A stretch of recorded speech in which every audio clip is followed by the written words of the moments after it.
Hello, good morning. Hello, how are you doing? I almost go to the grown room. Oh no, wait. We're okay. We're okay. Everything was planned. Hello guys, welcome. Good morning. Good morning. Guten Morgen. Ohio, Minnesota. Bonjour.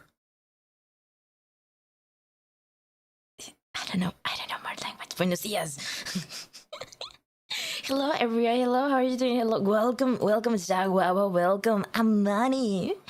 I know you wanna play League with me. You should stop pretending you don't wanna play with me and hop in League and send me your ID. I'm just saying, like, don't be shy. I know you want it, and it's okay. We can play together. The gaslighting. Hello César, welcome, bienvenido, ¿cómo estás? Hello Alex. Con suerte de decir ácido desoxirribonucleico sin trabarme. Guys, I told you before, right? Okay, repeat after me, guys. I'm gonna teach you Spanish, okay? Repeat after me. Ah. I don't hear you. Ah. Okay. Sí. Do. It's like Dora, you know, like, repeat after me, guys. ¿Cómo se dice ácido desoxirribonucleico in English? Actually, I don't know. I guess the same things is like, I guess the same, but with accent. Acid desoxirribonucleicos. I don't know. I have no idea. Hello, Octavia. Welcome. How you doing? Hello, Paladin. Hello, amazing star. I know. It was all part of the plan. I've been practicing a lot, and I'm very happy you noticed. I'm very happy you noticed because I put a lot of effort on the introduction. Le play leak. It has a new Iran game mode. It's the one with the jungle.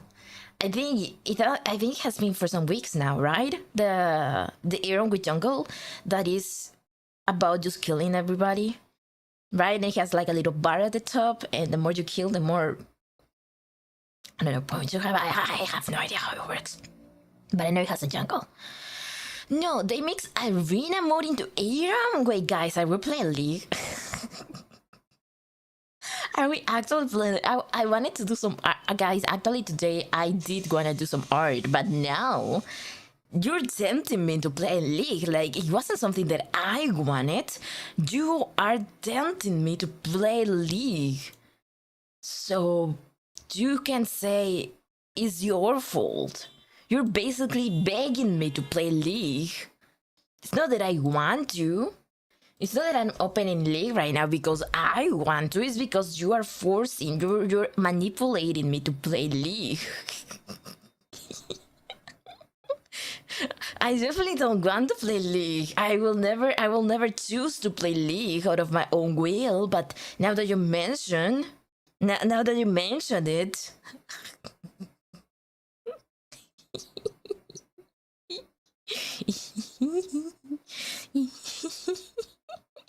Okay, let me open the game.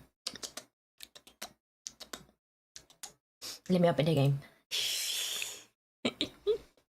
We're finishing art today, guys. Finally, I was planning to finish some art today. I was planning to finish the chibi, but you know what? This is all you're doing. This is all you guys. This is all your fault. Is this how victimization works? I think this is how victimization works. It's all your fault, guys. It's all you. All you. This. Shaking my head in disbelief. SMH my head. Well, the game opens. I hope you all are okay, guys. Have you took breakfast today? I actually took breakfast today. You know, I did a lot today. I finally figured out why my mom is so mad all the time. Okay, so today I woke up because my mom came into my room saying she was busy and she needed help with the laundry. So I was like, yeah, sure, like I can help with the laundry. Tell me what to do.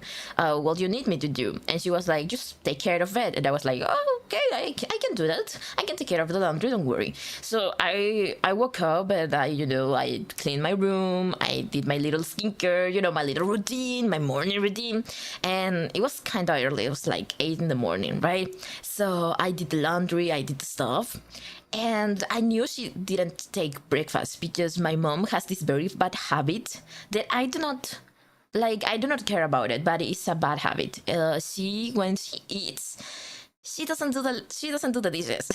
She never does the dishes. Like all the time, whenever she eats, she never does the dishes. But because I also eat, I just don't mind taking care of her dishes. So I didn't saw any dishes on the sink, so I assumed she didn't take breakfast. Hello, Angel. Hello, Beatles. Hello, how you doing? Welcome. How you doing? Fine today.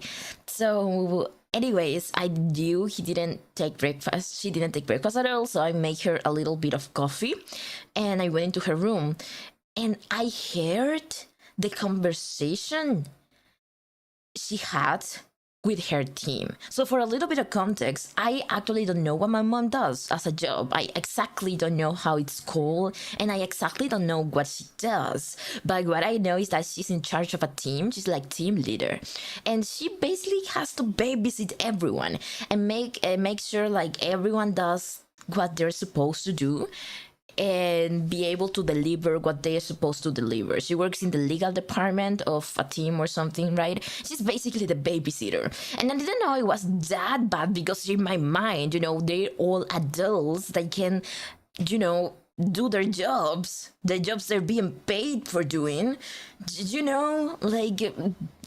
Like I think the younger one in a legal department is what?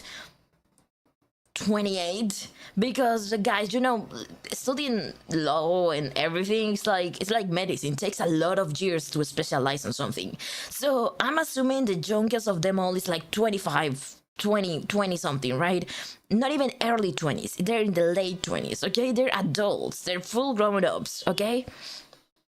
So basically, I went to her room and she was screaming, like she was very loud, like, so what are you doing? Like she was very loud, and I'm just traumatized. Whenever someone screams, I actually I cannot react, so I just stay in the door, and I was waiting for her to shut up in order for me to bring her the coffee, and I could hear like the other person in the line. They were like, "Oh yeah, but it was like the reason why I didn't do this. It was because it was not on my shift hours." And my mom was like, "But your shift ends at 6 p.m. The signature, the thingy that you were supposed to do, was uploaded at 5:40 something. What do you mean it was outside your shift hours?" And then the person says something like, "Yeah, but 50 minutes before my shift ends, I need to prepare for the ending of my shift. Like, I'm not working." Like, the person was very fresh about the fact that it didn't work. And my mom, I heard like my mom just breathing bird, like, she was just like, I knew she was just controlling her her anger, because she was like, what you mean 50 40 something is not your shift hours? You get out at 6 p.m. What do you mean? She was like trying to find a reasonable excuse for the person, and the person was like, yeah, but everybody does that. Because apparently there's also another piece of context.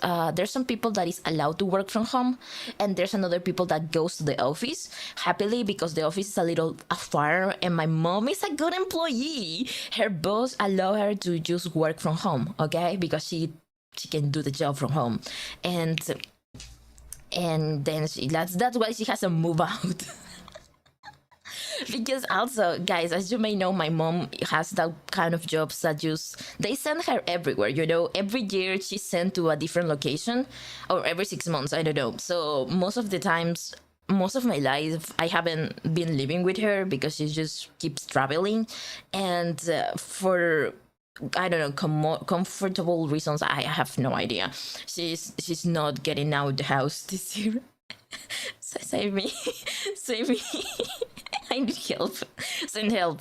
Anyways, I could actually understand why she's mad all the time and why she's like angry every time she talks, because she is surrounded by incompetent people, and now I'm understanding better why she thinks that everyone she talks to is also incompetent. And I guess I need to try harder, because sometimes I just talk to her and she talks to me like I'm in like elementary school, and I used to get super pissed because I was like, you have told me the same thing like 10 times and I already did it. What are you talking about that? I used to get so mad. I don't like to get like reminders of stuff that I already did, right? I think nobody likes that, so I was getting super annoyed. But now I can understand. She's used to babysit imbeciles. So I can understand now, guys. It's like a door has opened before my eyes. Oh, te sorprendería lo que la gente hace mientras. Uy, sure. Do share. Just share. Let's talk about coworkers, guys. Let's talk about coworkers. Come on. There's no better way of healing than she talk about your coworkers. In my case, I don't have any, but you can go ahead. She's project manager. I guess something like that. I have no idea. Like, she often talks about her job, but she uses legal terms and, legal lingo that I honestly don't understand. But yeah, I guess so. Me cae mal casi toda la gente de mi trabajo. Si pudiera lo comería por un kilo. Why? Yo, why? Like, I feel like the trope of, oh, I hate my coworkers is so popular, right?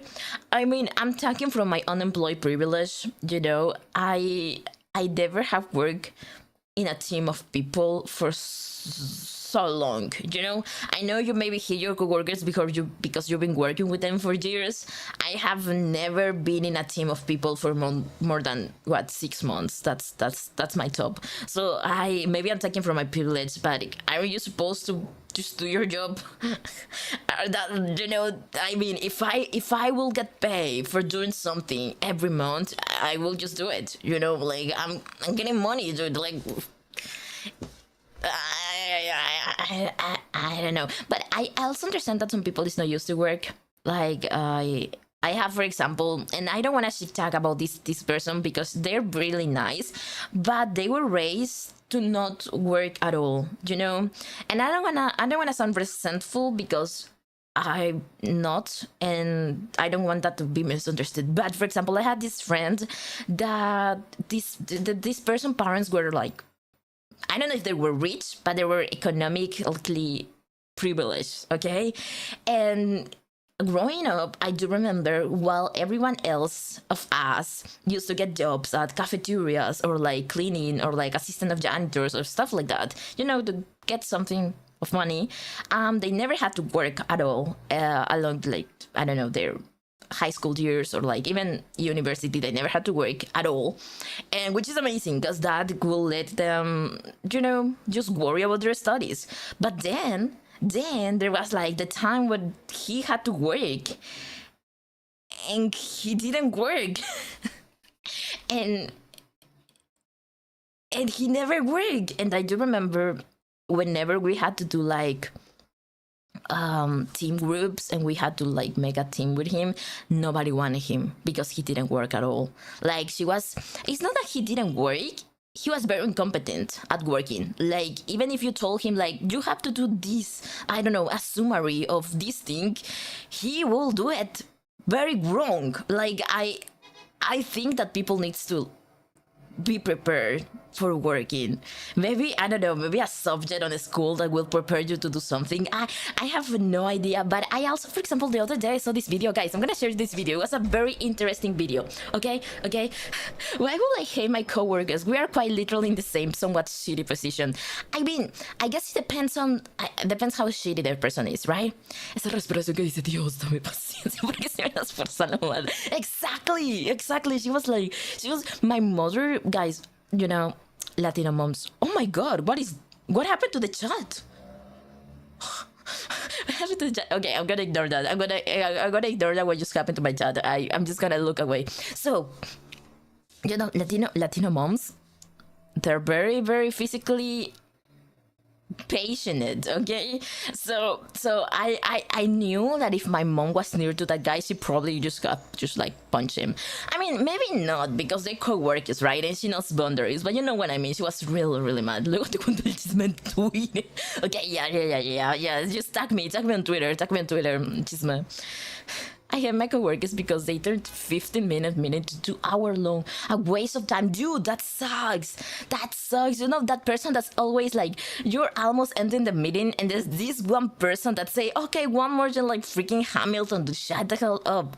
So anyways, I saw this video, okay? It's a girl that I really love because she has like, I don't know if it's a critic channel, but she always gives her opinion about stuff. But the reason why I like her, it's because most of the opinion channels, they're very, they're very mean.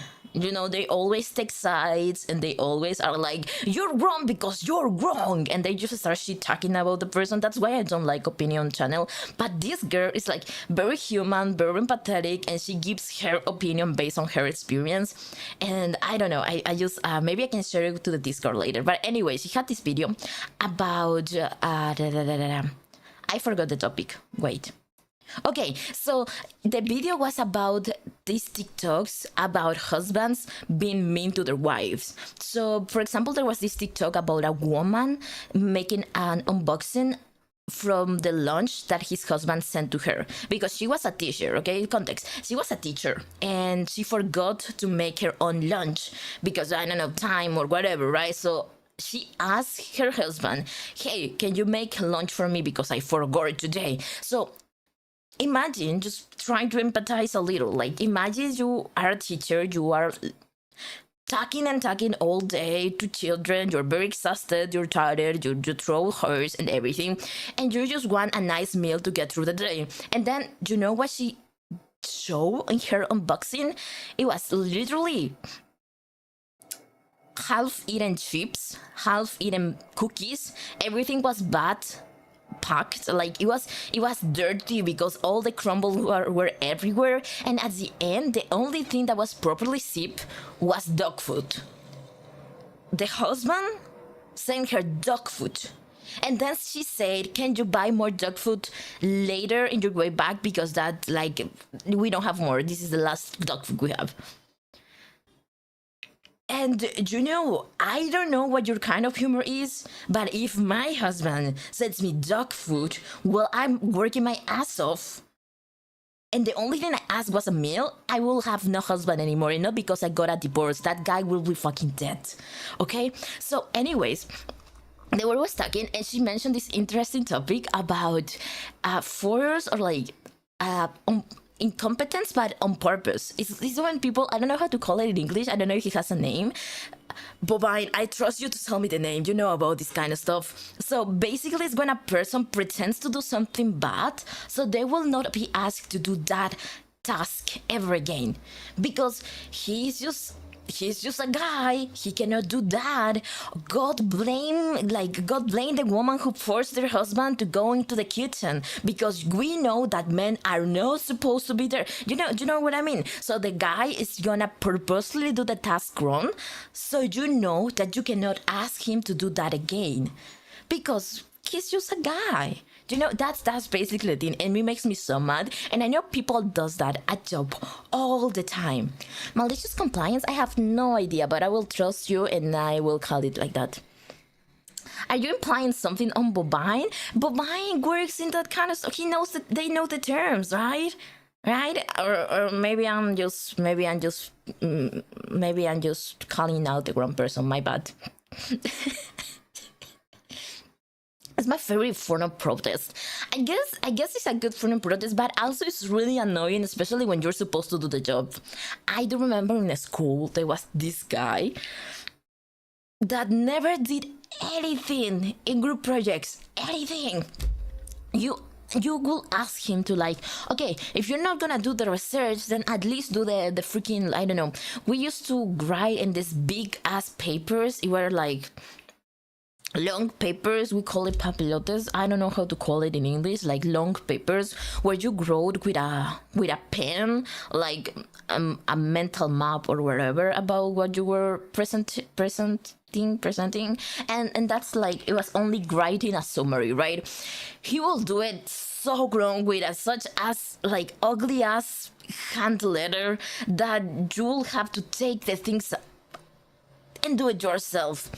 And now, 10 years later, I remember that and I say, was he doing it on purpose? Was he just doing it on purpose? Was he just being incompetent little mother fluffer for us to not ask him to do the job and then get a free grade? And a free good grade because I don't want to brag, but my handwriting was very cute when I was in school. Like, I can spell it in. Don't worry, pride. I can spell it for you. You know, I can spell it in Spanish. It's like a long paper, Twitter long. Guys, you need to uninstall Twitter. You need to uninstall Twitter. I'm just saying, you uninstall Twitter. And anyways, about this video, like at the end, it was very funny because the girls who were like showing the incompetence of their husbands, at the end they were defending them, which I find really stupid. Guys, if your husband gives you dog food, like, okay, so there's another comment that really was like, I do agree with this because it was like, it makes sense. Imagine your husband gets you dog food, but at least he got you like real food, right? So you can say, oh, the dog food was just a very strange and weird joke, but at least he got me food, right? Like real food, not half-eaten cookies, not half-eaten cake, no, at least he got me food. No,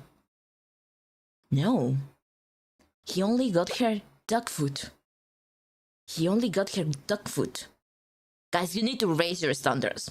I'm just saying, and you're gonna defend a guy that sent you dog food for you expecting you to eat it? Oh, and you know what the note said? Because you're my dog. But it was like dog, like you know, like DAWG, but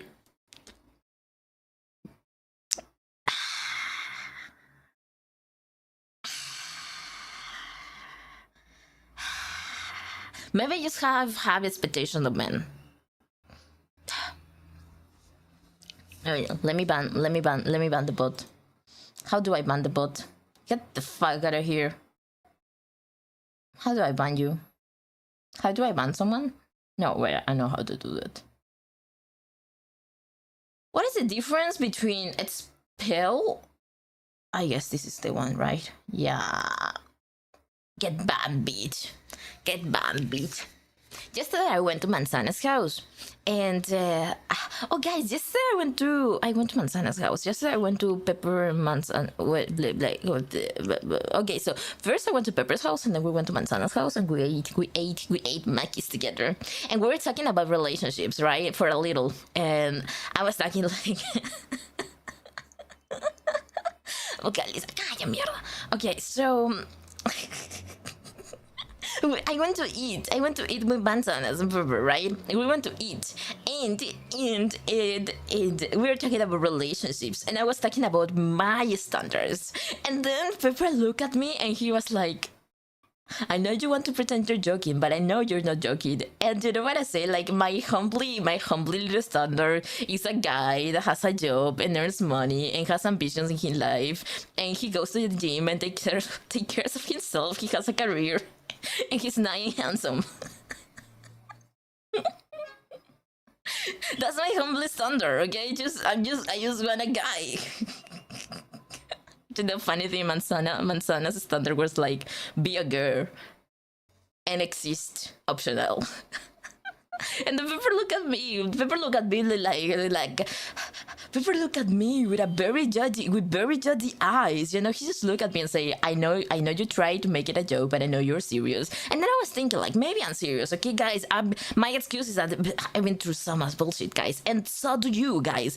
You shall raise your standards. Don't stay with a guy that will send you dog food. You're asking too much in this economy? I guess so. I guess so, but you do not eat out of love, okay? So if I'm gonna work, I do expect my couple to also work. Unless I make enough to maintain the both of us, which is probably not gonna happen with my path career. I do expect both of us to sustain our lifestyle. If I ever plan to like move in with someone and like we start a life together, having money is important, guys. Like, I don't want to be materialistic, but you do not eat out of love, okay? So I'm not saying that I want my like I'm not saying that I want them to do all the work, but I do expect them to at least work. Unless as I told you, like unless I make like enough to sustain both of us and both of our lifestyles, we both are gonna have to work, especially in this economy. Hell no, free dog treats, dude. That's not the point. That's not the point. I think you can easily get that in the game of life nowadays. Should we play? Guys, we suck at the game of life. Maybe we should just not play it anymore. You know what I mean? If we suck at the game of life, maybe we should not play it anymore. We should just... You know, I have a window right beside me and I'm just gonna... You know, psst, psst. You know what I mean? Psst. Like, I don't want to say it out loud, but you know what I mean, right? Do you want to eat your mom? What? What are you talking about? Maybe I need to vocalize more. Okay, anyways. Ácido desoxirribonucleico. A-C-I-D-O-A con tilde D-E-S-O-R-R-I-B-O-N-U-C-L-E-I-C-O. Ácido desoxirribonucleico. Eat my ass. No, you're stuck with us now. I'm gonna play League though. Are you gonna still be with me if I play League? Huh? Are you gonna... Are you gonna... Wait, are you talking about Mayhem? I think I already played that. Is that what you meant? Wait, let me show you guys. I think I already showed you these. I think we already played these. I don't know if I played it on a stream. But I think we already played this, right? Have we played this? Have we played this before? I think I have played this. I don't know if we do. I'm not very sure about that, but I think let's just play one. Let's just play one, guys. Let's just play one. First time I seen that too. I think it has been for some weeks now, maybe a month. I think this is the Aram with jungle, if I'm not wrong. Right? The Aram with jungle. That is like Aram with a jungle. And then you need to kill each other. And then, ooh, okay. Wait, no, I didn't see the other one. I'm gonna be a mommy, guys. I'm gonna be like, mommy? Sorry, mommy? Mommy, adopt me? Horse girl. We're gonna be a horse girl. Can we do something else? What about this one? I think this one's better. I was see a scam in progress. What do you mean a scam in progress? I don't know what you're talking about. But can you please vocalize? Because I cannot understand you. Can you vocalize a little bit? So maybe I can understand you better. Because I have no idea. What you're talking about. Look. Where is it? Okay, we're playing League, guys.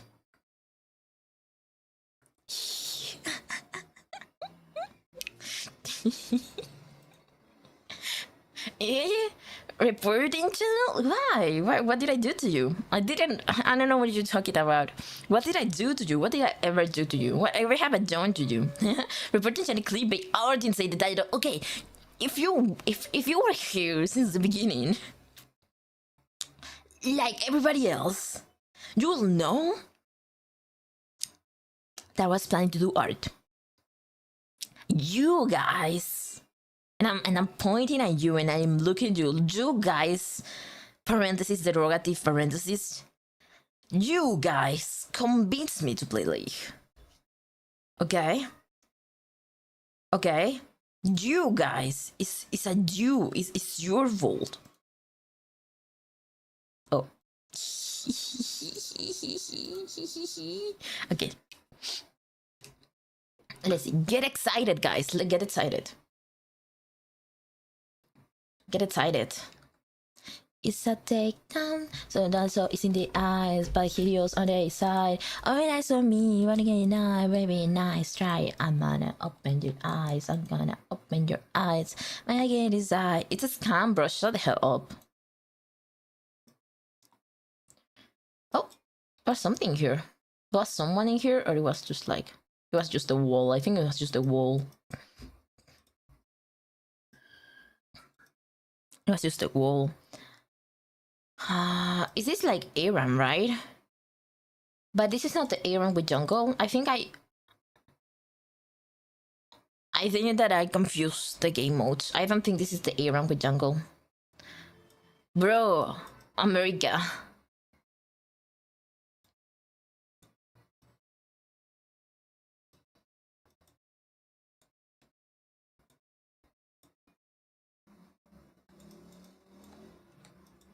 Yippee! We're so good at this game.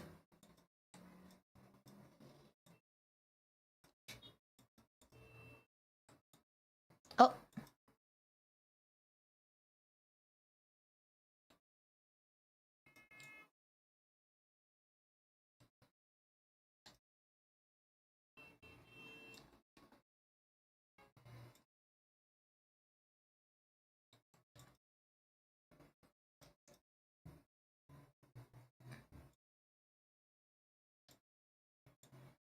Guys, why is it so hard to play a horse?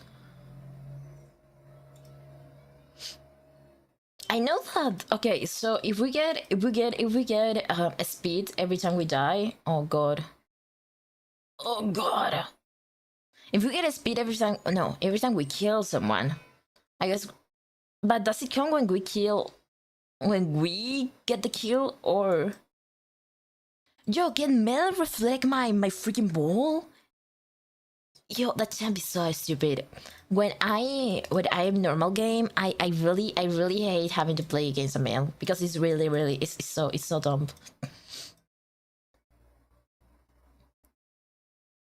Another up in my eyes. I am so mean, baby, nice try.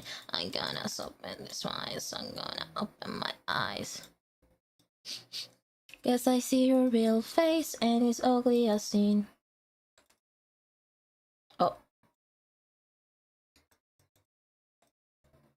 Oh, we die. It's okay. After this game, guys, I promise, okay? I promise we're gonna go draw, okay? This was just a try. This is just a trial, okay? This is just for us to warm up our fingers, okay? We're warming up.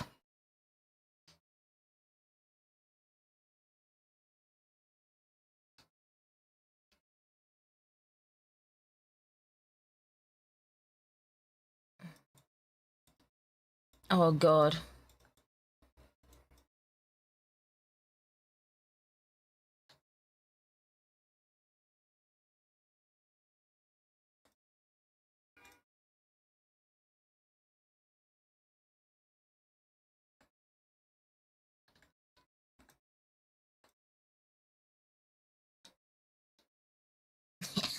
I'm fast as fuck, boy.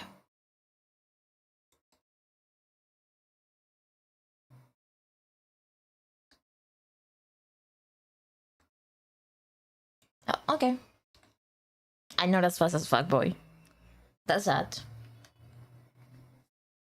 Galaxy countries. It's so quiet, dude. I'm focused, okay? Don't professional gaslight. You just so rude. Just rude. Okay, Sonia's. Ooh, that's interesting, but what if I... Okay, you know what? Let's get Sonia's next. That's interesting. I have never tried that before.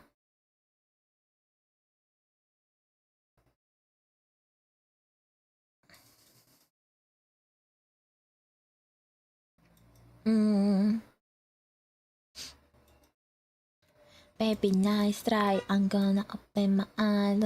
Open my eyes. Baby, nice try.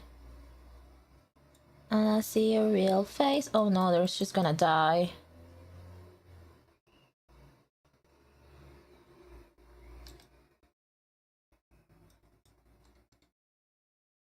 Oh.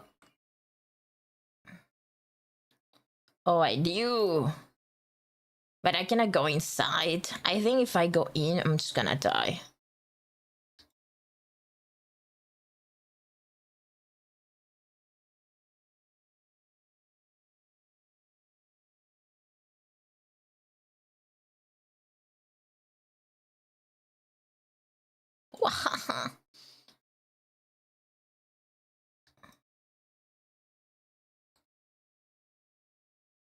Oh.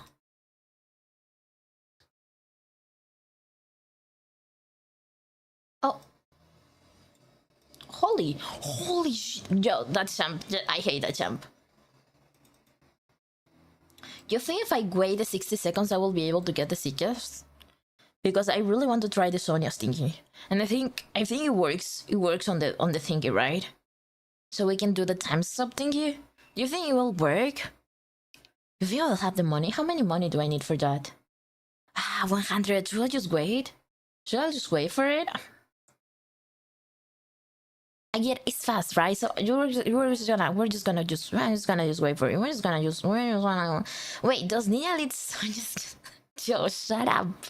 Just trust me, okay? Just trust me. Silent League of Legends is better. Also, you want me to shut up? I see. She died.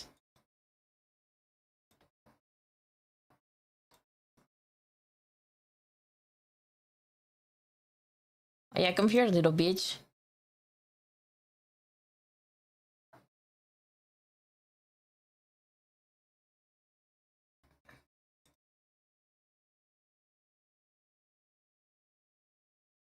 I see. I thought Nila was supposed to be an 80 carry, not a sub. Oh, interesting. You're feeding. Oh no, they're so tilted. Oh, I'm gonna die. My bad.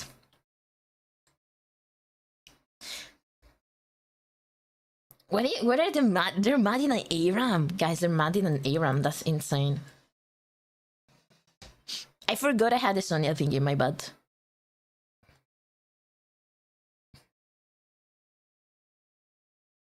Interesting. I don't think I can kill him, guys. I don't know how to play. Oh, never mind. I can kill him.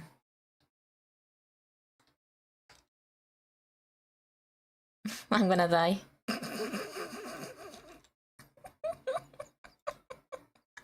And you say I didn't need the Sonia. In your face, in your asses. In all your asses. You didn't believe in me.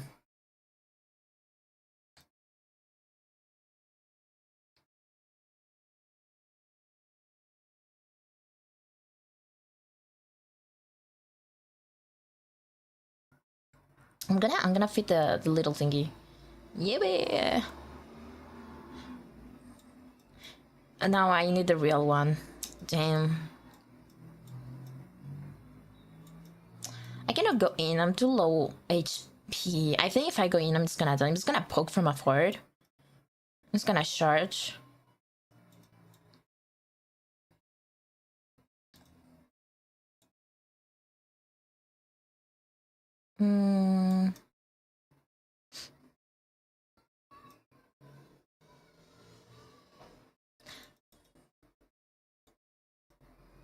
I want to stack.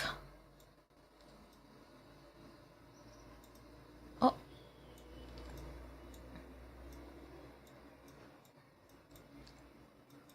Oh, I see.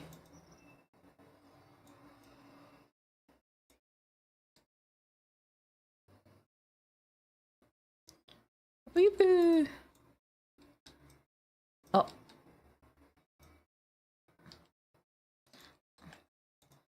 I'm fast. I'm fast. I'm fast. I'm fast. I'm fast. This sucks, guys. I don't know how to play this game.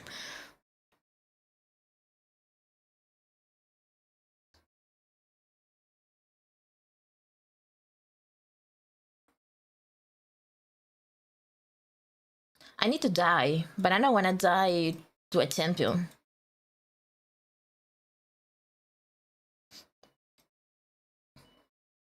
Oh, that was close.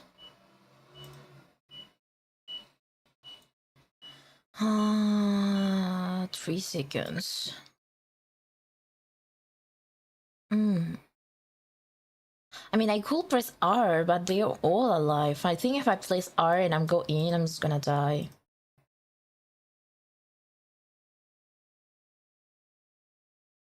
Oh, I see.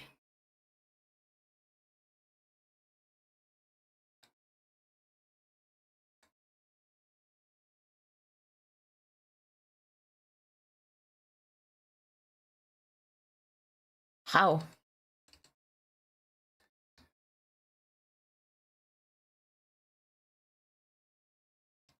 How? Oh my god! He flashed to me! Oh, what is this? Big brain, though. We have big brain. We have big brain. I know you're gonna read. I know you're gonna read what he says. Big brain, that is for us. That is definitely for us. I don't even care what it does. Wait, what it does? How do I check what it does? Oh, wait. I can check this. Wait, what is this? Okay, this is big brain. Okay, gain the shield resets on that. Oh, so every time I die, that kinda sucks. Maybe that wasn't a very good pick.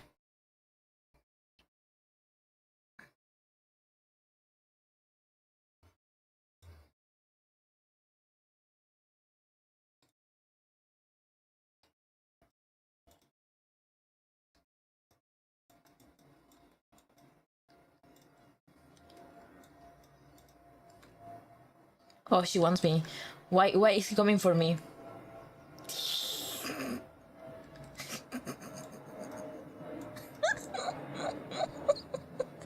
Walking with the Sonyas is so fun.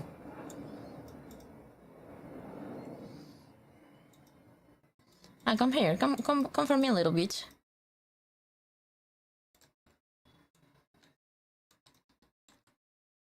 Oh, he still kills me. Yo, that kinda sucks. He's dancing. He's dancing in Aram. That's insane. I mean, I guess he's happy. He's happy for winning. And Aram. It looks so fun. Best for Morgana though, bro. Shut up. Okay, now we're actually gonna read. Okay, heal in the shield and applies interface attacking born. Ah, but we don't have shield or heal divine. Further call upon a protected star and slowly descends upon you. When it lands, you and your name in burn. Okay, that's. I like that one. I'm gonna buy haste. Minion Mancer. What the hell is that?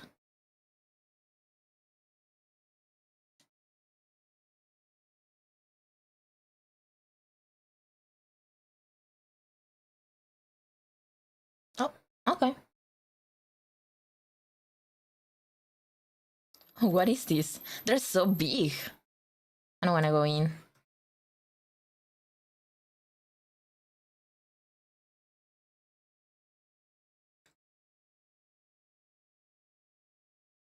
Maybe it wasn't a good idea to focus on. It's not a good idea to focus on Sion. Oh, she's gonna die.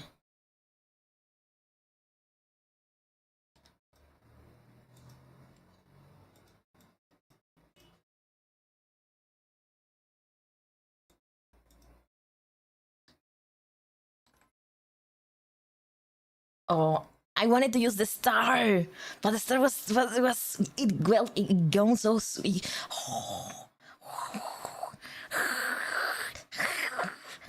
This is not art. Can't believe you'd like You like what? You like League? Can you believe I like League? That's very racist. Straight up racism. So because I'm young, a gay Latino guy, I cannot like League of Legends. That's straight up rude, dude. I don't know how you dare to say that out loud on a public chat. It's insane.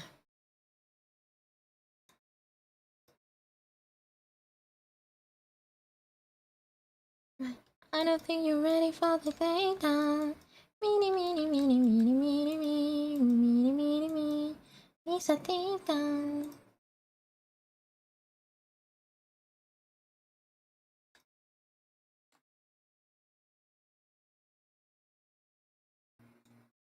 Oh my gosh. That was a lot of damage.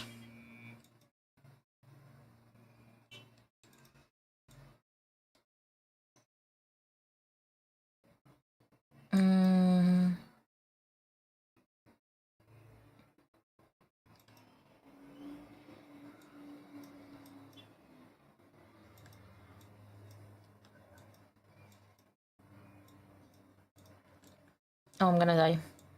Yo, she one-shot me! That's insane. That took too long. I wanted to charge the Q, but it wasn't enough. Is the appropriate street culture? Don't lie, straight people like America. They don't have culture. What are you talking about?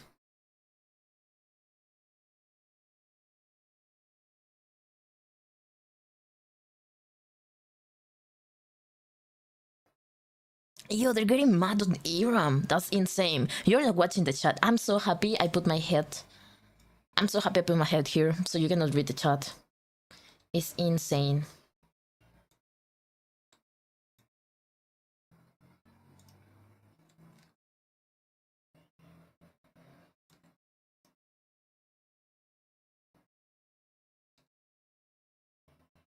It's gonna walk away.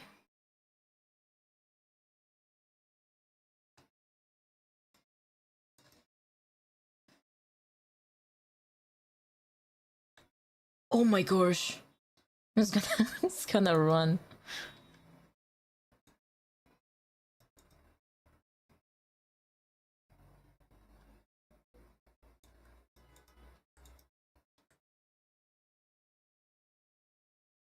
That start was so good, dude. I think I just need to stay close to another champions, and every 30 seconds I'm just gonna get a star.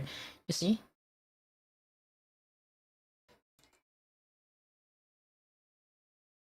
Oh, I see.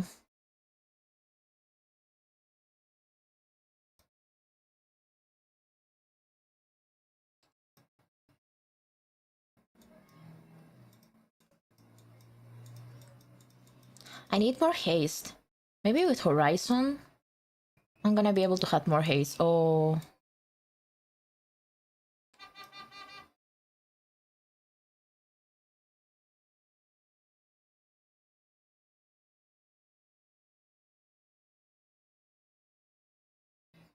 Mm.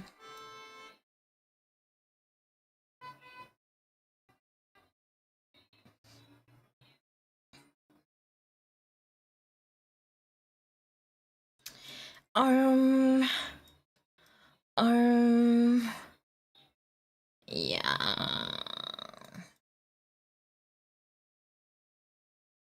Oh.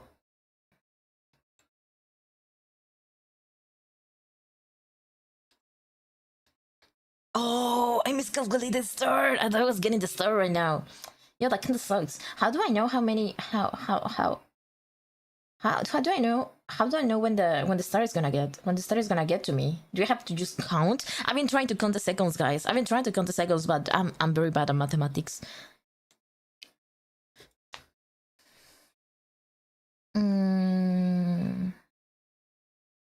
I took the ground item. This is not haste. I mean, it has haste, but not enough haste.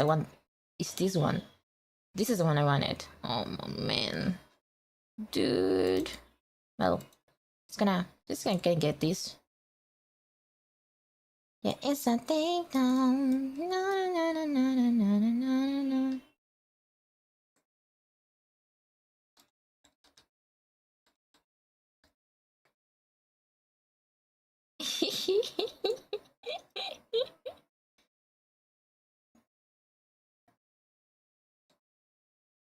Guys, the minions.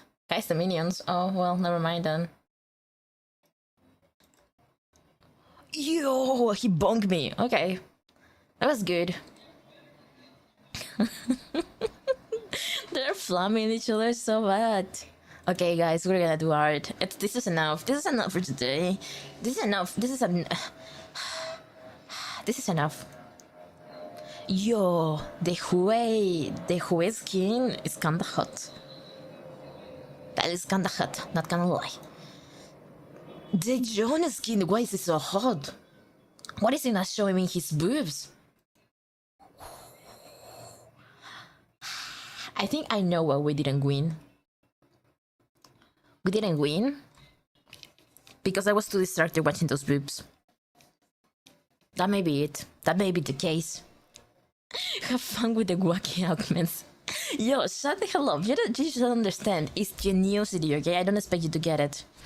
Am I in tryhard an arm? I know, imagine. Just imagine. Okay, let me open the drawing we were working the other day.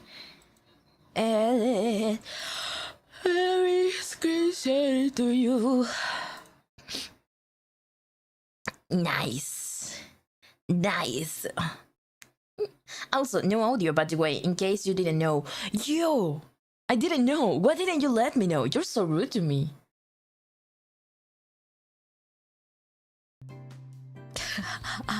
My bad. Sorry. Sorry. My bad. You know, 90% gamble give up before beat win, so if you play, we'll finally win. Dude, I don't want to play more League. Why do you instigate me to play League and then blame me for not doing what I was supposed to do?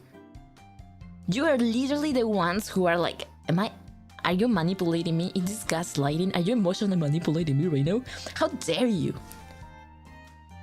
And don't dare to say, Shall reflex streamer, because I will never emotionally manipulate you to do whatever I want. I don't know what you're talking about. Okay, let's art, guys. Let's have a chill, cozy art session, okay? What's gaslighting, bro? Shut the hell up. Now, I'm gonna look for an online image to steal color palette because I kinda don't want to do it for myself, guys. Okay, I'm gonna reveal to you one of the most hidden secrets of artists in the whole world. Sometimes we are very lazy. And when we get really, really lazy, we just copy other people's color palettes. It was time for you to know. Sorry. My bad. I didn't want to pop your bubble. But sometimes it be like that. And because your streamer is also a little bit very lazy, I'm just gonna search an image that has the same color palette I want, and then I'm just gonna pick the colors. I was gonna pick up the colors, and then probably just harmonize them myself, but we're just gonna pick the base color from there. I hate that Pinterest is full of AI nowadays.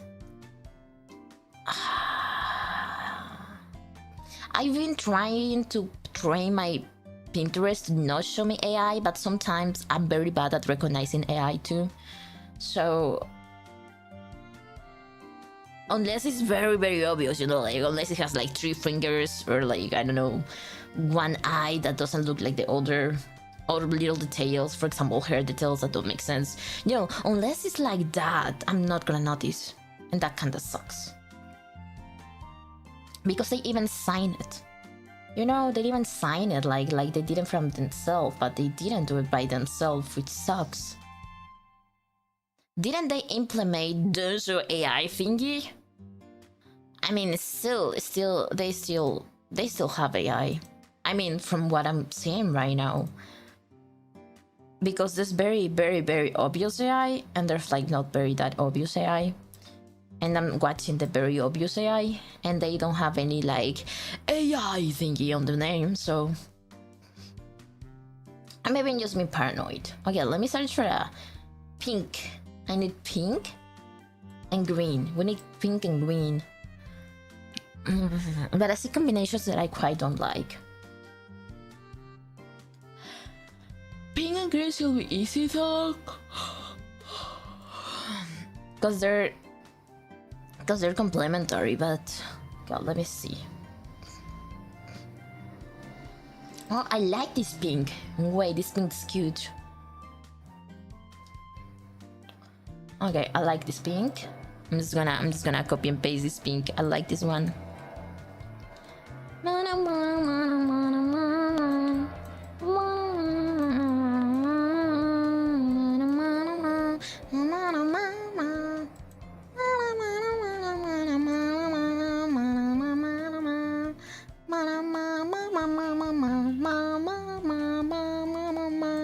And I like this green. Okay, so these are gonna be the two images we're gonna be stealing from.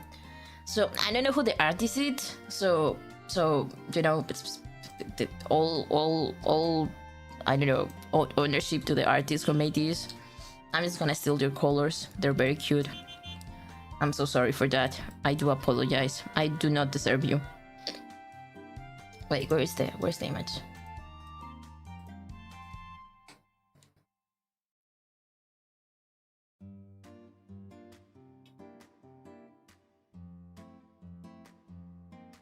I'm up you up and pin you down, down, down, down, down. What do you mean it's green? Mitsuri is pink and green. What are you talking about?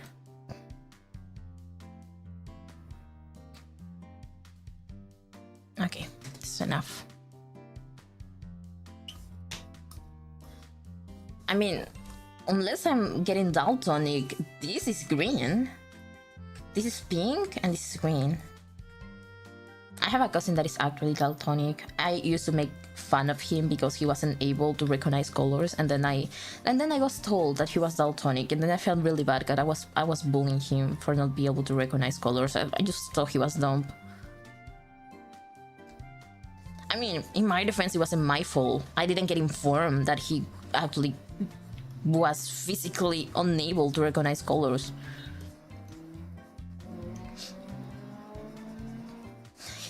Teltonic. Teltonic? You know, Teltonic sounds like Titanic.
I saw note.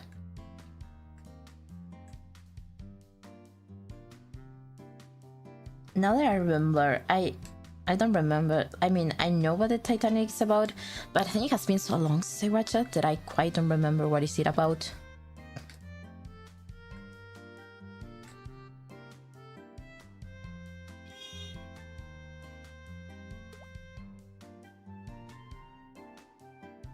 I've been wanting to steal an art style because I think it looks really cute, but at the same time it's so hard. I don't know if I'm gonna be able to do it. It's like those glacial-like art styles. I don't know if you have seen them. Like, they look like very glassy and very soft and like very shiny. And I like shiny things. I like shiny things, guys. And they look really, really shiny.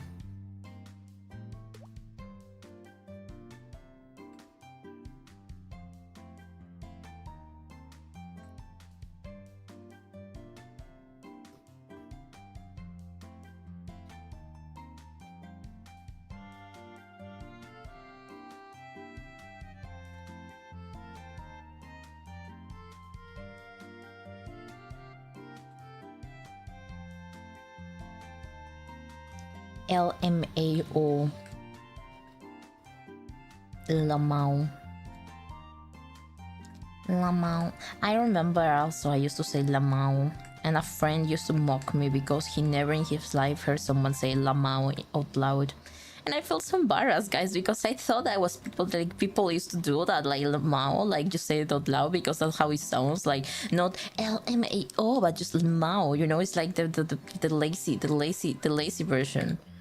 I didn't know it wasn't, you were supposed to say Lamau. Nobody told me.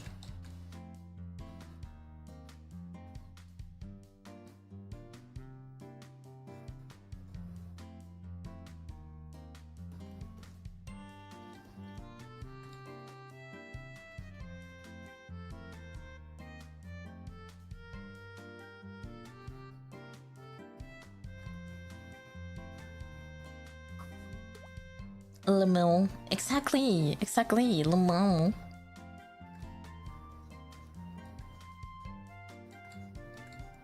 In Spanish, I do remember there was this time where people used to say lol, like lol, just like that.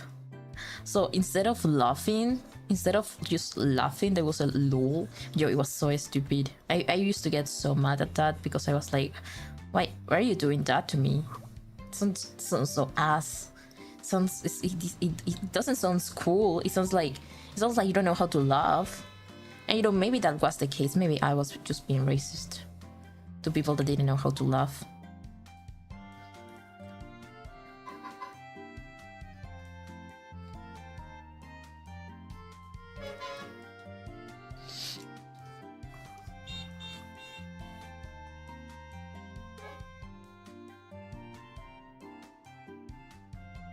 XD, exactly, when they say XD, oh my gosh, yo, that sucks so much.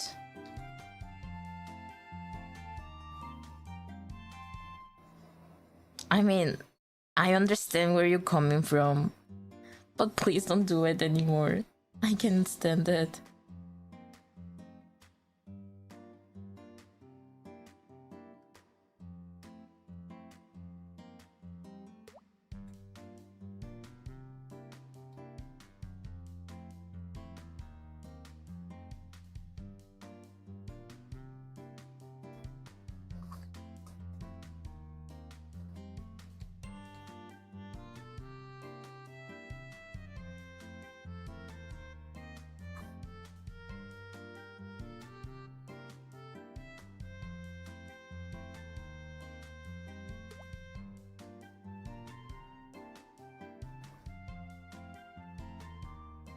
Before, I used to always say hehe instead of haha on my message. Haha, I don't use lemao though. I do use lemao, but because okay, I do laugh a lot. I think I like to think that I laugh a lot. I mean, maybe not vocally, but I am giggly. Okay, I like to think that I'm a giggly person. I identify as a giggly person, and lemao represents my status, you know, my lifestyle. Just lemao.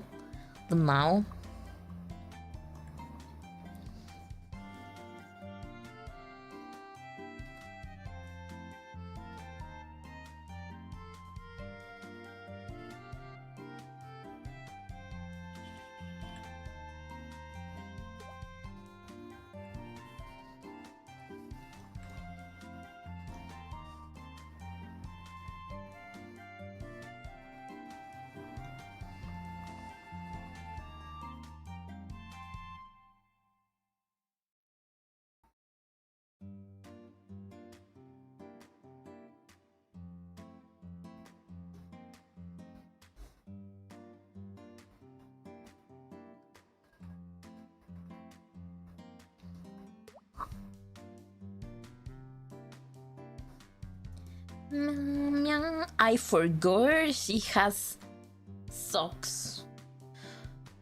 That kinda suck. I forgot she has socks.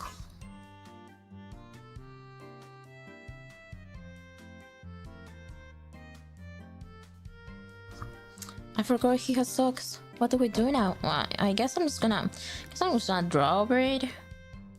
And nobody's gonna notice. How will they know? How will they know? They don't know.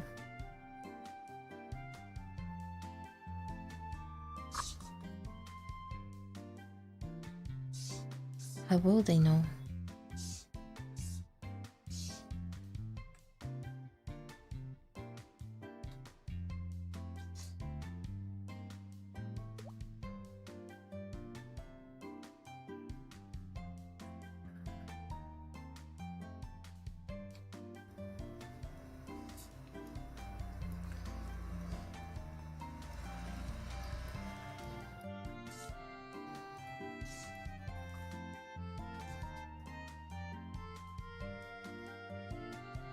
How will they know I forgot about it? Huh? They don't know. They will never know.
How are the lines?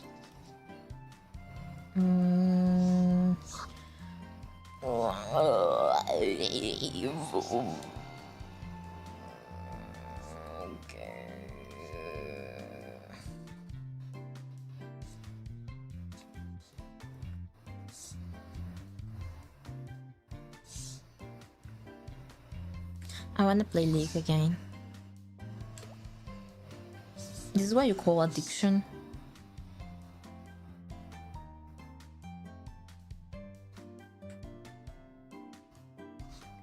I'm not addicted to League. I will never. Imagine being addicted to League of Legends. That will freaking suck.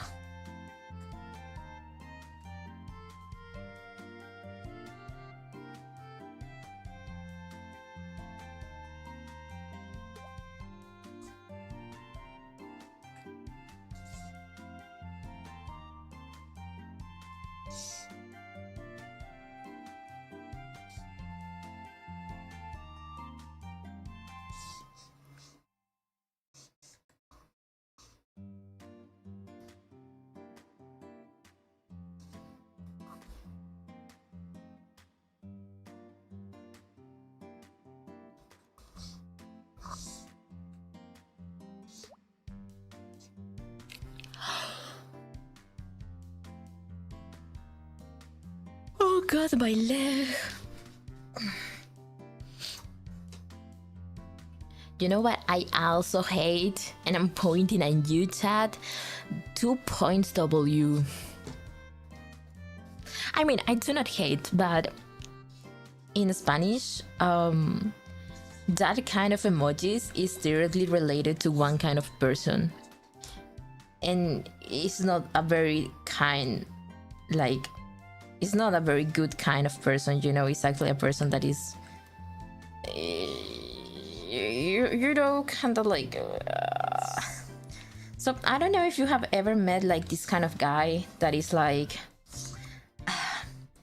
women should belong to the kitchen, you know, like, and not like in a non-ironical way.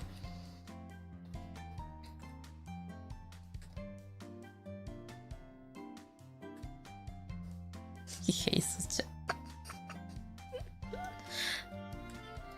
Yeah, it was time for you to know, guys. I can't pretend anymore. I can't pretend anymore. What emoji? I'm not gonna tell you. I don't wanna tell you. But yeah, it's very used. We even have a name for the kind of person because it's actually very like they're very, it's like, oh my god, like I don't know how to explain it to you, honestly, without directly showing you. But most of the memes and everything are in Spanish, so I honestly don't know how to explain it to you. Maybe I'm just gonna shut up. Maybe I'm just so tired. I'm just tired. I don't want to think, guys. I don't want to. Oh, I made a mistake. I don't want to think, guys.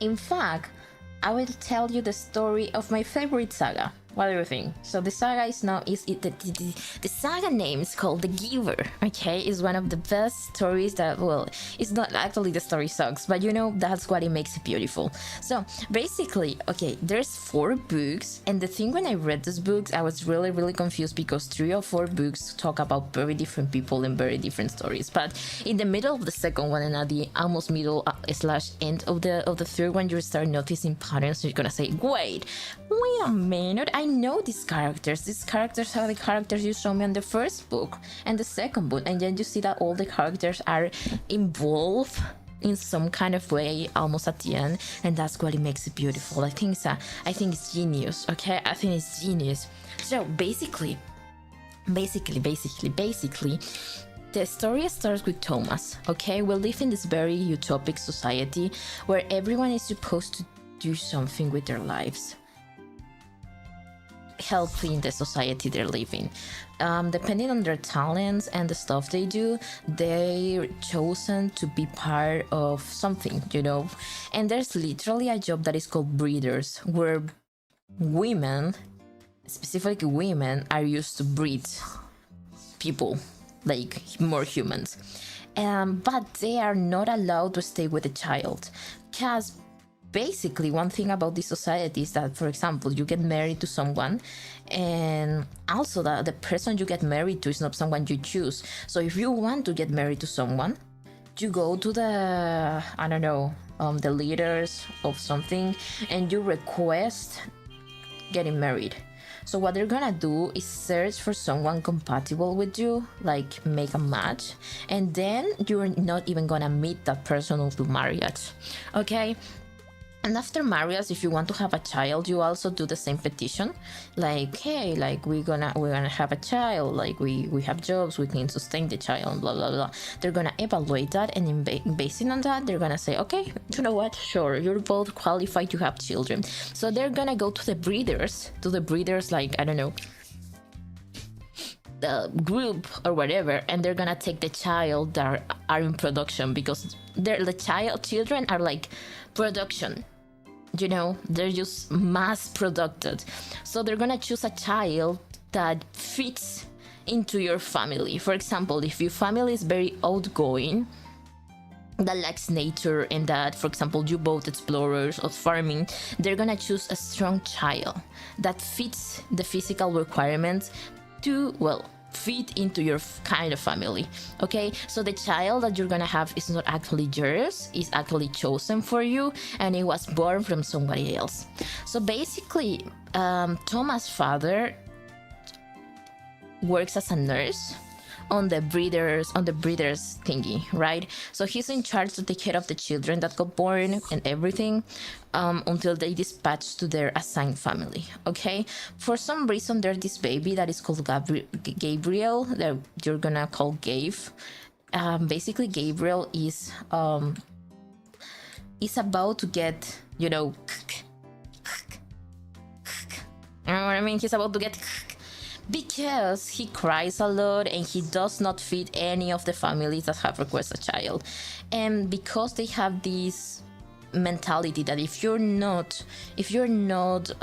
useful to society, then you shall not belong to the society. They're about to just kick Gay because he hasn't passed the exams that is needed for a baby for some reason. But Thomas' father is a good guy. It's goodish. Like, he's like, we cannot kill a baby, right?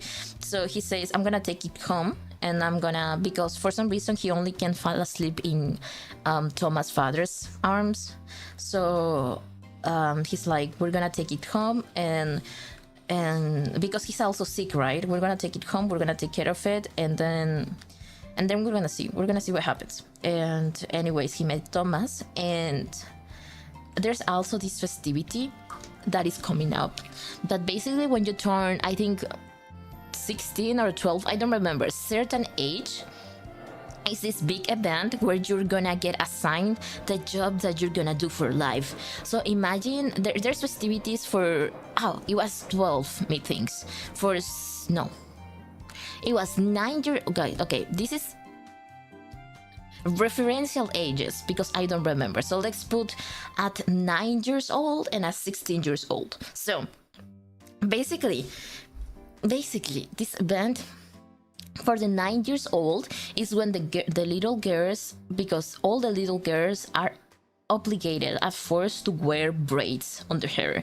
Okay, it shows that they're still children, that they are like infants and innocent, and when they turn 9 years old, they can get rid of the braids and they receive the first bicycle, because the bicycle is a representation of the freedom they're supposed to go to have, the independence, because now they're allowed to go anywhere whenever they want. Well, whenever they want, because that means that they're growing up from the nest and they're gonna leave, they're preparing to leave the nest somewhere. So now, and they're very like, in this society, they're very unattached, because they show this scene, for example, of a couple of old guys that live in a house, and then they just say hi to like the mailman. The mailman is just like giving the mail, and they just like, oh, thank you, and then go inside. And then they show you that the mailman is actually their son, but because he's now a member of the society, he's no longer their son, so they shall not feel any kind of attachment to them.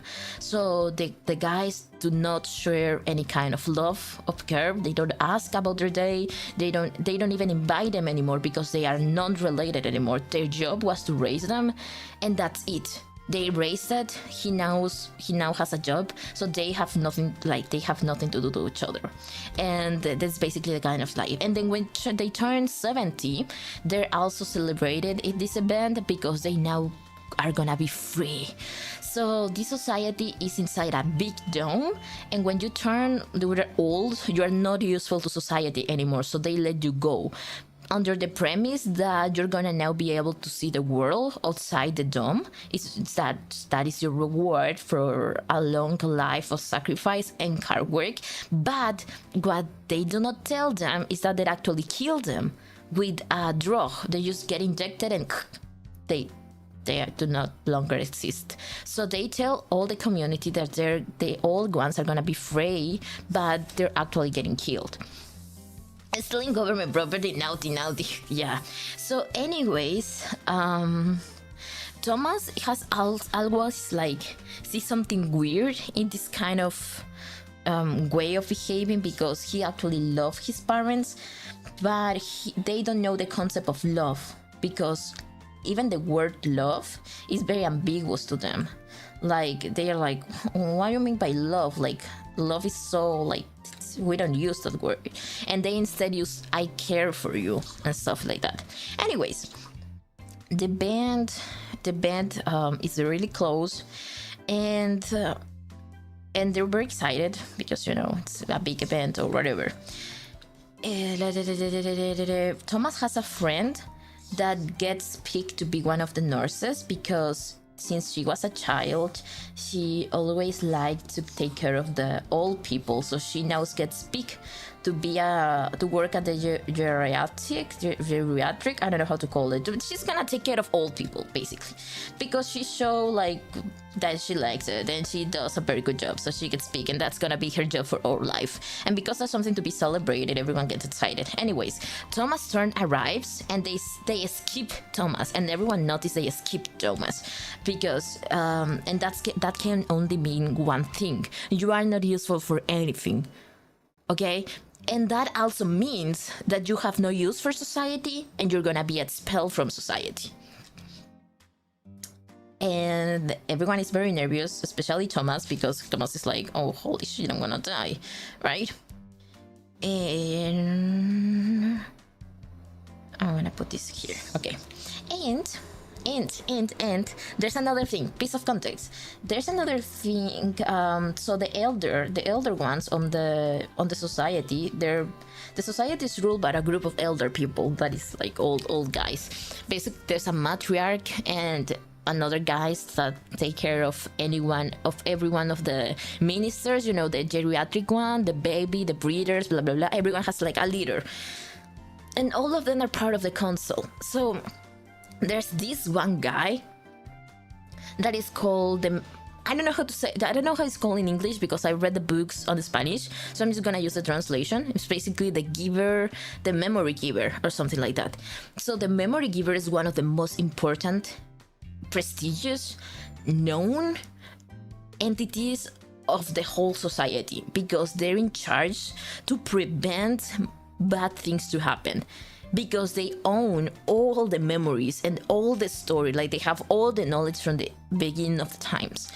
And it's known because the guy that is the giver is basically he doesn't talk to anyone. He lives very, very far from everyone. He's very mysterious, and everyone has huge amount of respect from him because he's basically the reason why they haven't go to war and they live peacefully. Okay, so everyone respects the giver. So at the end of the ceremony, because Thomas haven't received a job, the elders say like, okay, finally Thomas, the reason why we haven't gave you a job because you have been picked to be the next giver. Okay, and everyone is like, OMG, like Thomas, blah blah blah blah blah blah, and like the next giver, so you're gonna receive training from the giver itself. And basically the giver, as the name says, well, the ceremony passes and blah blah blah blah blah. The baby is still at home with the parents, and now they take care of him as if he was a member of the family. And actually they are slowly thinking about adopting him, but they cannot directly select a child. So the only ones who can select the child for them is basically the government, you know, the elders. They have to pick the child for them. They shall not pick their own child, because maybe Gabe does not fit the family dynamic that they have keeping. Thomas also has a sister, but it's annoying as sister, so we're not gonna talk about that. She's not important for the story. There is a movie about the book. But it's not even book one. Okay, I think it's only book one. So the saga has 4 books, and I have no idea why. I mean, maybe because it wasn't that popular, right? Maybe because the movie didn't kick in. But it's another 3 books. They're really cool. So, anyways, Thomas starts his training as the giver, and the giver basically shows him what being the giver means. So being the giver is not only knowing stuff, he basically has the memories of everything that has happened. And the first thing he shares with him, like, I don't remember if this is the first thing, but he shares like how a beach feels like, how being happy feels like, how summer feels like, because everything in the dome, it's controlled, so they don't have stations, they don't have summer, spring, they don't have that. They live all in the same weather and stuff like that. So he shows them what surfing feels like, because he shows him the memories of all the people from all the world. He shows him how, for example, a war feels like, and he shows him a memory from a guy that was a soldier. And basically when he sees the memories, he can actually feel them, and he can remember all the story behind the person that the memory belongs to. So when he becomes the soldier, he knows all the people that is surrounding him, that they are his friends, that 1 week before that they were drinking and spending time together. Now they're getting killed in front of their eyes. Everything's getting bombed, and he sees the suffering and the sadness, and also he experiences how being happy beats like. For example, he sees like this big party with people dancing, and also in this society there's nothing as music. Music doesn't exist. Also happiness, like as who we know them, also doesn't exist. Anything that can make people unstable, emotionally unstable, is banned. So you cannot do anything that generates enough adrenaline for you to misbehave. And hence also big things as love or dancing out of happiness or screaming or jumping are just not allowed just because. And he actually gets to experience everything, and he also experiments love.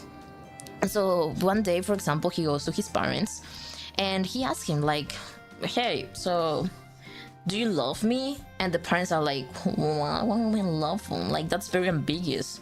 We care about you and we want the best of you. We want you to become like a good member of society or wherever. And Thomas is like, okay, I see. So you actually don't love me. Nice. So anyways, at the end, because the parent was the dad, remember the dad was trying to make Gabe part of the family, the government says like, okay, you know what, that's not gonna happen because Gabe does not fit in your family, and the only thing that we're gonna do is we're gonna let him free. So we're gonna kill. And actually I don't remember if the dad always knew that he was gonna get killed. But you know, just releasing a baby into the nature, into the outside, it was just not right. The baby was gonna die, right? So with all these memories, Thomas says that this society is not like he feels like everything's wrong, so he needs to get out of there. And with the gift that the giver gave him, so basically the giver taught him how to give and how to extract memories from a person.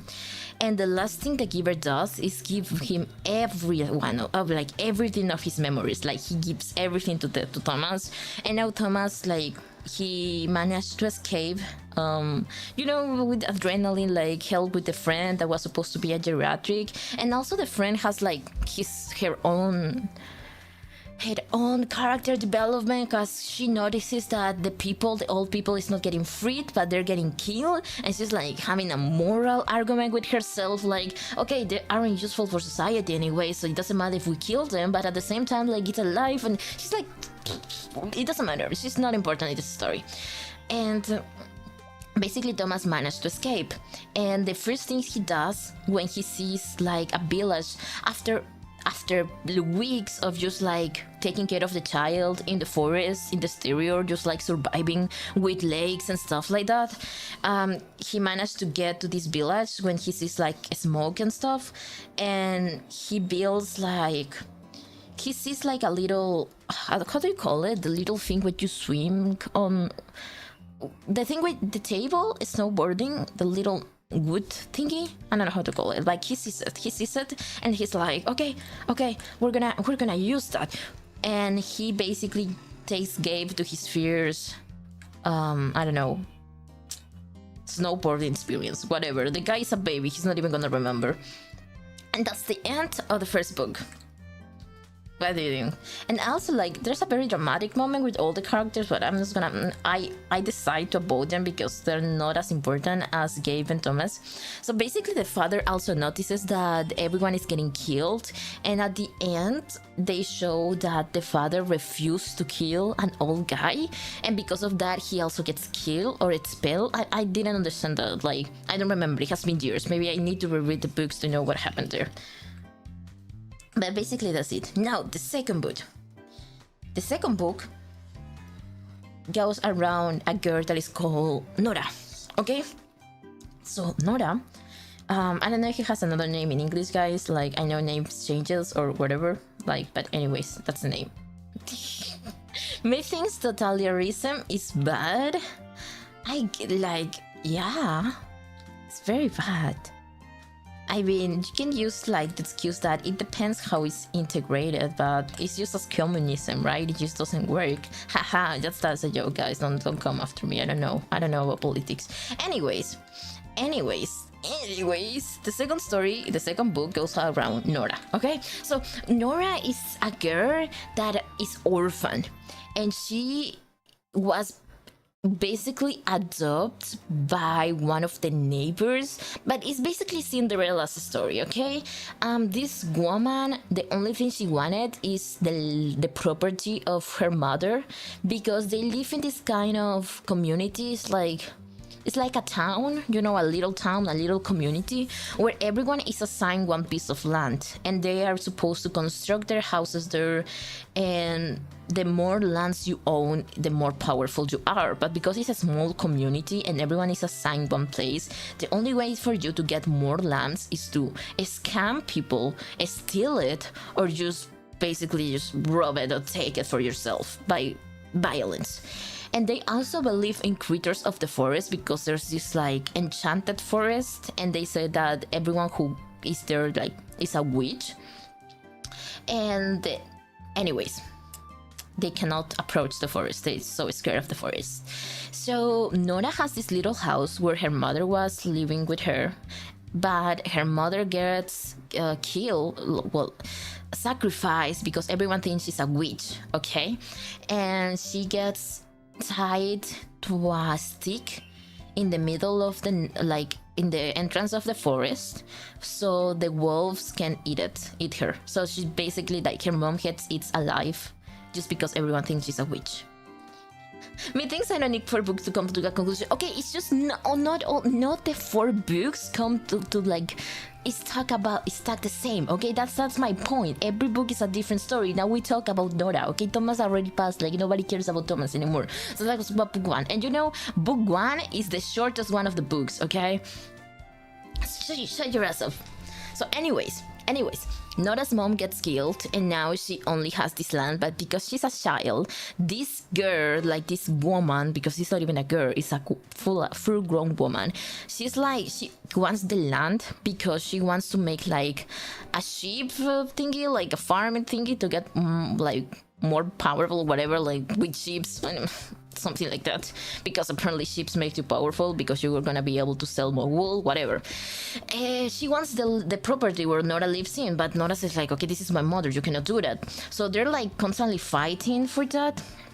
But Nora has this gift that she can predict the future through the things she like, how do you call it when you do like, okay, let me search the translation.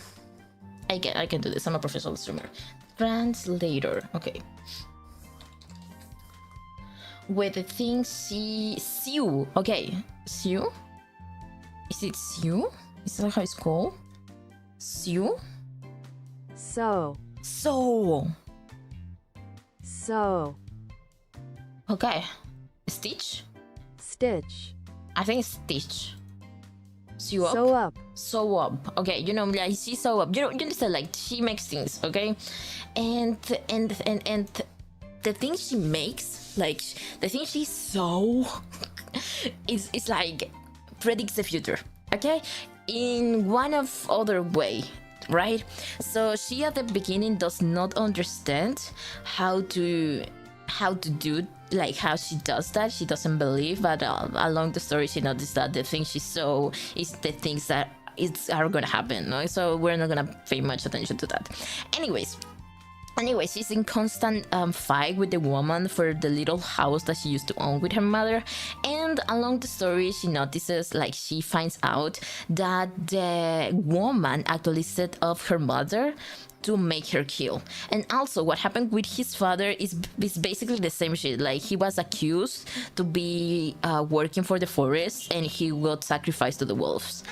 Anyways, at the end, she starts working with the ladies that are sewers, and you know, sews stuff, and she meets this little boy that is called Matthew, I think. So Matthew is just a messenger. And you know what? I totally forgot what the second book is about. It's actually more dramatic because there's government things, like not like, it's not government, it's basically the alcade, you know, the person that is in charge of the whole town, that he's a corruption and everything blah blah blah blah blah blah. But you know, we're not gonna talk about that because it doesn't matter. At the end, we know that Nora has a gift and managed to keep her house. And I don't remember how the second book works. I think it was my least favorite one, and I never reread it again. But yeah. Oh,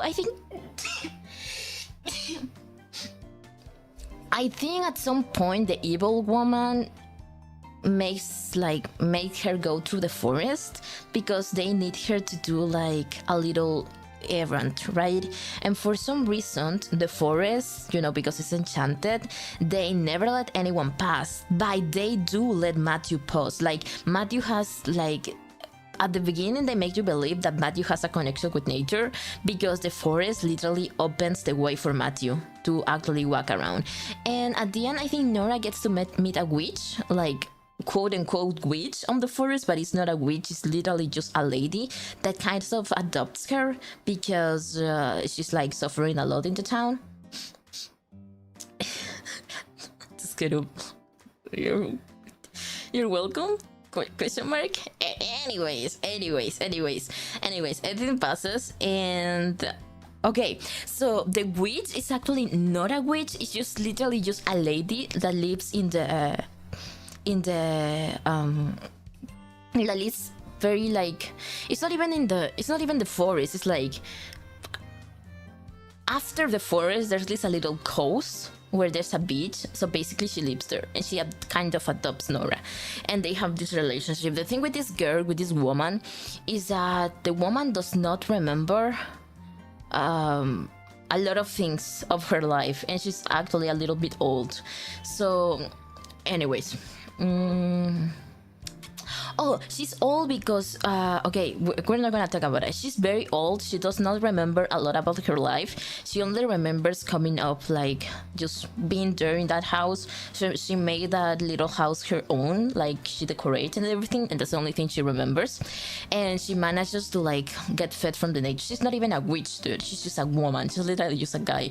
Anyways, Matthew thinks Nora is in danger, so he just tries to look up for her, but the forest takes him to the wrong direction. And at the end of the book, I think Matthew was just like walking on the forest. So anyways, third book is about Matthew, methinks, if I'm not wrong.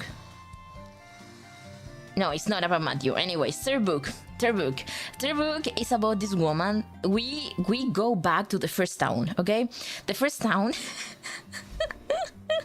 The first town, remember the total the recent town, whatever. So we go back to that town. And we notice what's going on with my mouse. My mouse is not working. Okay, never mind. So we go back to that town and we go to the story of, let's call Marta because I just honestly don't remember her name. So let's go with that girl. So basically that girl gets chosen to be a breeder.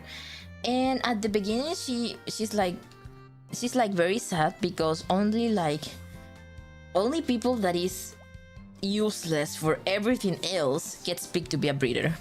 And she's actually very sad because she wanted to work as another thing, but now she's forced to have babies. But everyone is like, she should get happy because it's an honorific, like it's like a good job or whatever, right? Being able to have children for the society is like, yay, I guess. So everyone tells her to get happy. So she goes to the faculty of breeding and now she starts having babies. But she gets drugged. Literally they drug them. They tell them to take the pill because the pill will prevent them to get emotionally attached to the babies they're gonna have. So they basically drug them all the time for them to be able to have babies, and they like, it's actually now that I remember, it's a little bit graphic, so I'm not gonna explain how they breed them, but it's basically like a farm. So anyways, she stops taking the pill because she feels like it's a baby, right? She wants to feel what it's like to have the baby. And she stops taking the pill, she starts hiding it, and at the end she wants to keep the baby. And because she wants to keep the baby, and that's not something that it's allowed, because they are not allowed to grow emotions towards the baby they're carrying, because the baby is already assigned to another family. She wants to keep her baby, and she fights, and she meets this guy that is like an assistant of the breeding factory or whatever, that he falls in love with her. So they manage to escape, but the thing is that she cannot escape with the baby, so basically she has to leave the baby behind, and they say, okay, we're gonna come back with the baby. They see an opportunity with the boats, because apparently they have like exportations or whatever in the coast, and they manage to escape in a pirate boat, and they go away, and blah blah blah blah blah blah. The thing is that, oh, I forgot about a very big part about the second book. So there's this guy that is called the carnival guy or whatever.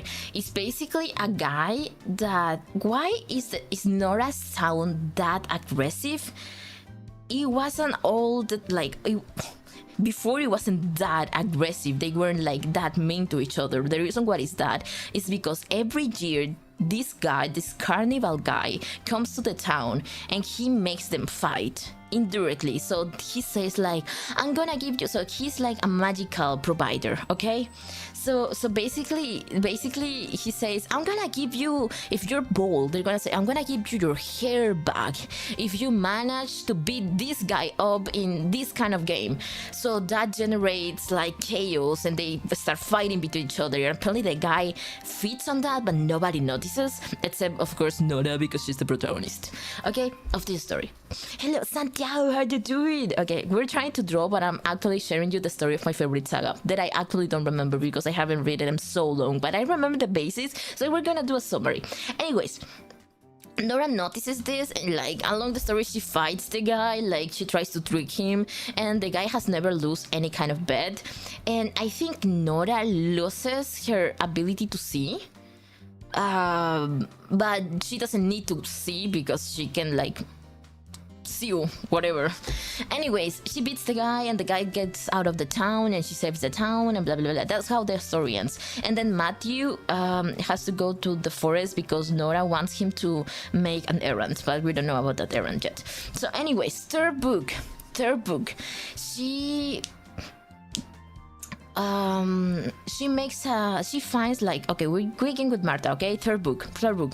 Are we all on the same page? Third book, the story of Marta the breeder. Okay, so Marta goes to this guy falls in love with her and tells like everything's gonna be okay, baby girl, got you. They go behind, blah blah blah blah blah, and they get in this accident where like the boat just, you know, kaput. So they just, they have an accident. I don't know how to call it in English, but the boat just kaput. So she wakes up in this coast. She has no memories of herself, but she's welcomed by this community on the coast that used to be on the coast. So, and it's Nora's community. Actually, later on we find out it's Nora's community, but before the carnival guy arrived, right? So anyways, this is a very nice community, and it shows that actually the woman that used to torment Nora, it was one of the nicest women in the town. My brain can create any story. I'm jealous of you in a healthy way. No, I'm not creating the stories. Actually, there's like, it's a book, okay? So I'm just sharing you what I remember from the book. And it's probably misinformation because my memory is not that good. Anyways, so we're going to this girl, okay? Marta's girl. She is received by this a community that is Nora's community, and the woman that was mean to Nora is actually one of the kindest women on the community, and she gets like a new name and everything, but I don't remember her new name, so we're not gonna mention that. Like, she gets a new name, she gets a new job. She actually, like, the people that we saw in the second book, that everyone was fighting for the lands. In this book, like long, like a lot of years before that, they actually shared that piece of land with Marta, total stranger, just because she didn't know, like she didn't have anywhere to live. And also, we noticed that the other guy that fell in love with Marta, he also lost his memories, and he starts working just in the community as something, and they always saw each other from afar, but they never have anything to do to each other, so they never talk a lot. And they have like, it's very frustrating because they, like, he loved her so much at the beginning, and then they didn't even remember each other, and she didn't remember like the child like she had that she was fighting a lot for, but she always felt like something was missing, and she used to like hear names in the air, whatever, blah blah blah blah blah blah. So anyways, she's old, she now has Nora, and oh, and also Martha is the old lady that adopted Nora. That's what I told you? Like all the stories seems like very random, but at the end of the day, they get linked. You know, they get linked between each other. So now we know that Martha was Nora's like adoptive mother or whatever. So, guys, I don't know if I'm even explaining you the story right, but I hope so.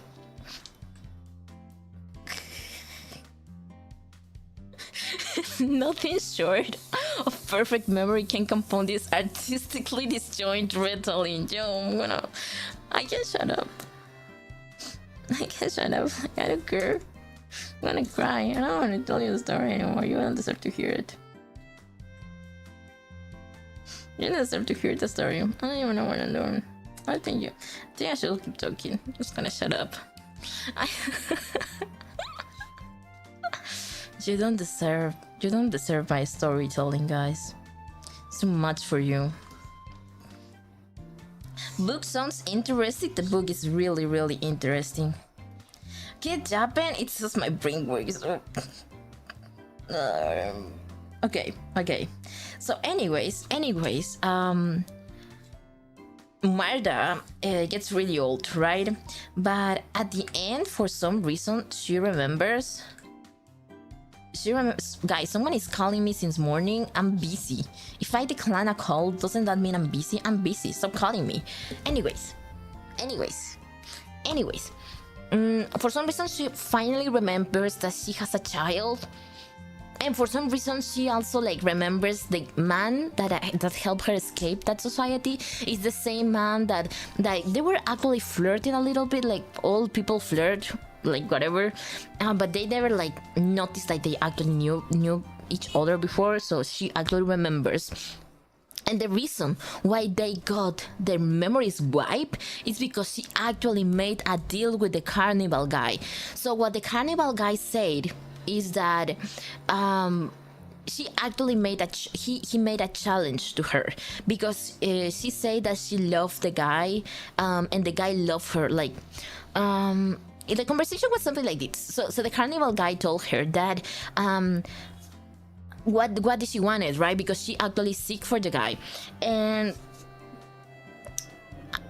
if I remember correctly, she wanted to seek the guy because there was this legend that the carnival guy will fulfill any kind of wish he had, and she wanted her child, right? So in order to summon the guy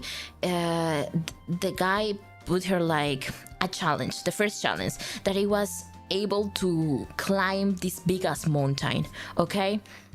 And in order to climb that mountain, she requests the help of the man, you know, the guy who's in love with her.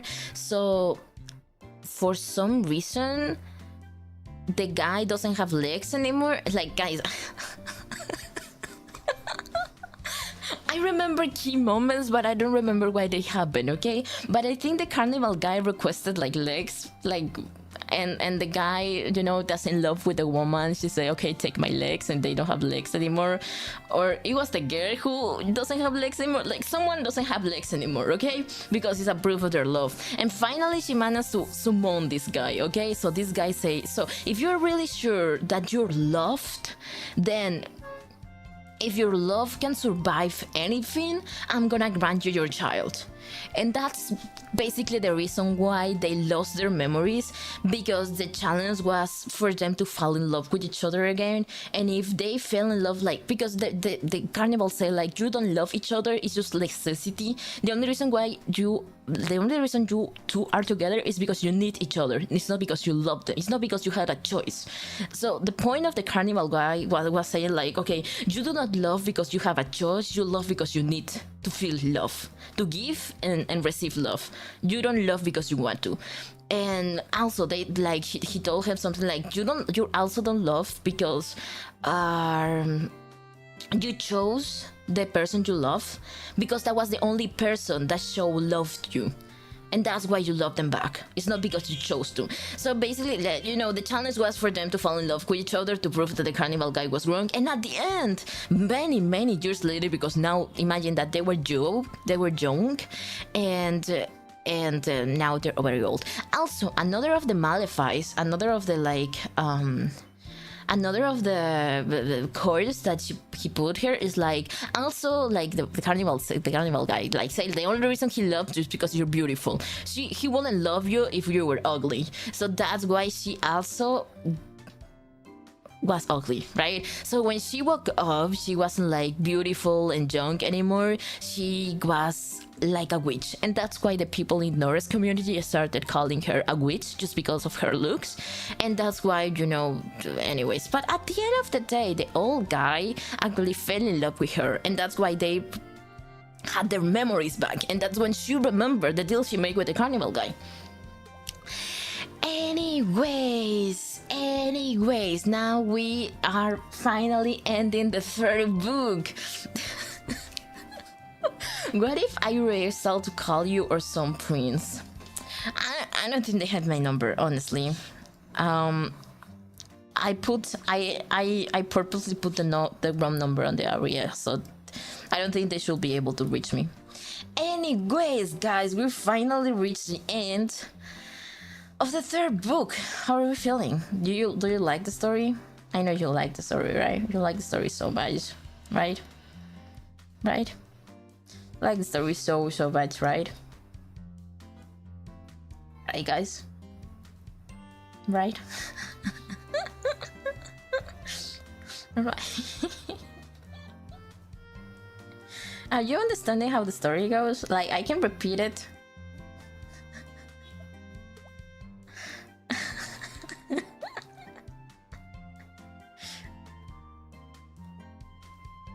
You know, unlike the old people flirt and go, those guys are so annoying. Like, literally, all the second book of the Nora's book, they were flirting to each other, but it was like this annoying old kind of flirting. Like, you can say, the way old people flirt, like, it was so romantic, because the guy will go to with flowers to the girl and tell her that you're the light of my eyes and whatever. But I can understand that you do that, but if you do that all the time, every time you met, without even give you a kiss or like show some kind of affection, it's just straight up annoying. You know that providing incorrect data to areas is a crime that includes freedom. I don't know what you're talking about. That was the third book. That was the third book. Now we go for the fourth one. Now we go for the fourth book, guys. How are we feeling? Are we following the story? If you have any kind of problem, I have.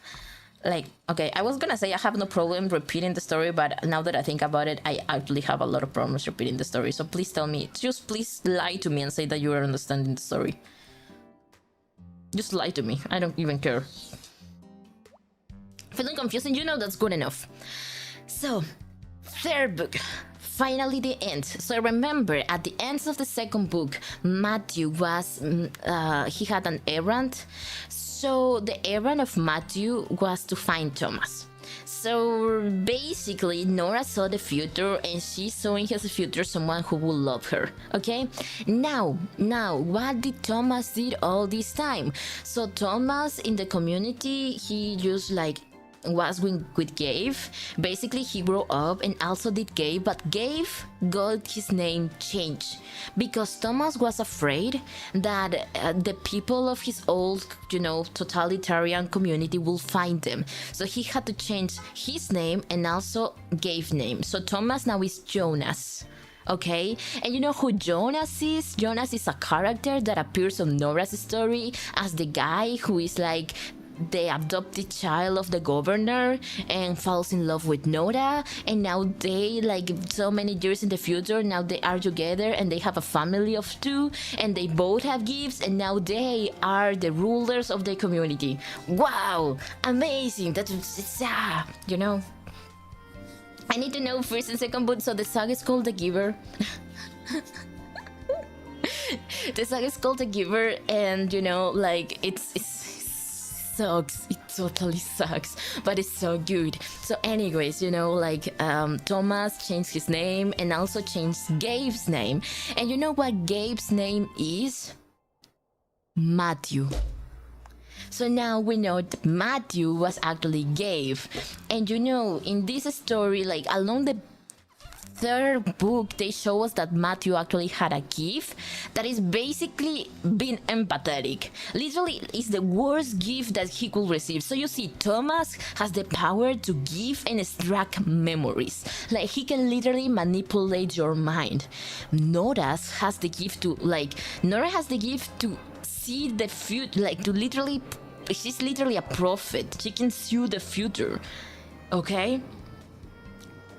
And Matthew can be empathetic enough to change, like, okay, so basically if he focus, he can imagine he looks at something, imagine a leaf, and he can exchange places with the leaf, and he can experience and feel and see what a leaf does, like alive and unalive, like it doesn't even matter. He can just exchange places with that like person, and he can also see a little bit of the memories. But okay, compared with the other powers, I think it's such a ass power.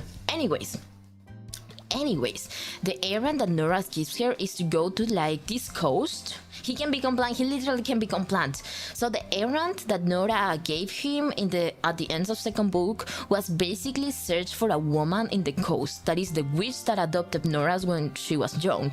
Okay, so he doesn't know why, and the reason why Nora sent him is because she saw it on the future. Okay, she doesn't know, but Thomas is worried because he doesn't want to send Matthew to a strange place, especially after everything he suffered.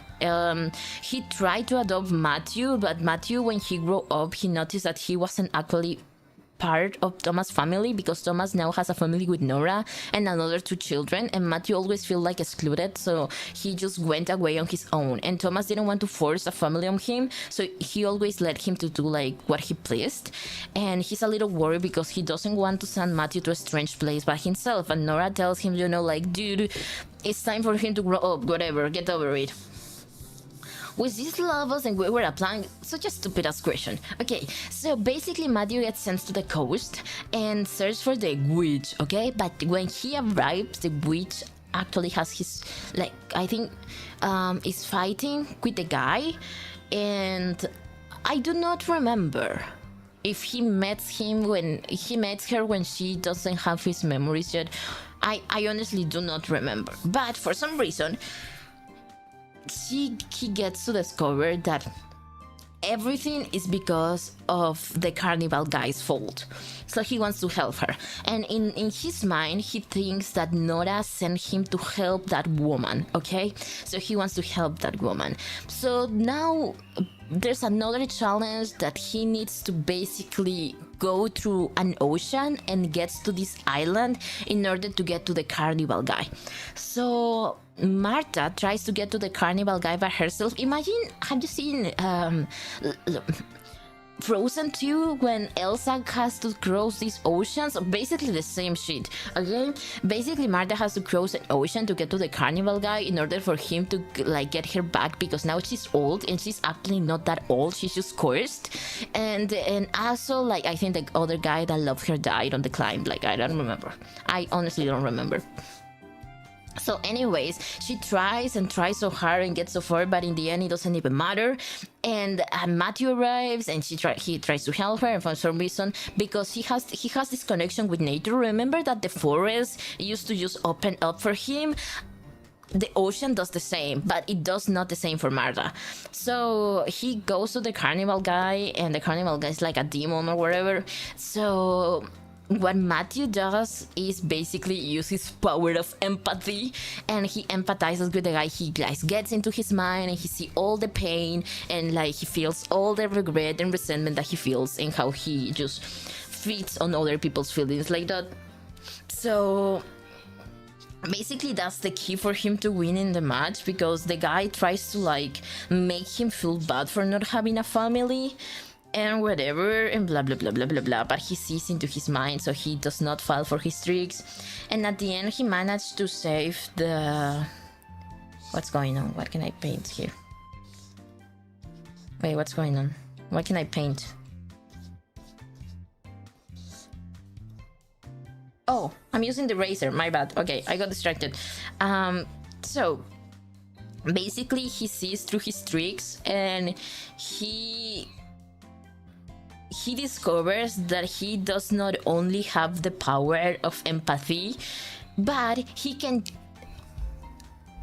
change other people's minds between each other. So he can not only exchange his mind to another one's, but he can also exchange other people's one between them. So what he does is exchange the carnival guy's mind to a fish, or like a creature, a crab, I think, and the crab now is the carnival guy. So the carnival guy loses all his power, and he says like he's gonna take everything back, like all the curses he made, all the pain he like inflicted to other people, like he's gonna take everything back if he changes to his original body. But Matthew is more smart, and he says, you know what, if I do that, you're gonna give all your powers to. Okay, I do not remember if he asked for his powers or if he asked for him to surrender his powers, but some shit like that, okay? And for dramatic issues, I'm just gonna say that he asked for the powers for himself. Body hopping gives me the chills. At the end, his power was good. At the beginning, I thought it was ass. So anyways, the carnival guy says yes, and finally he releases the curse of Marta and also all the people on the town, and he just disappears, I guess.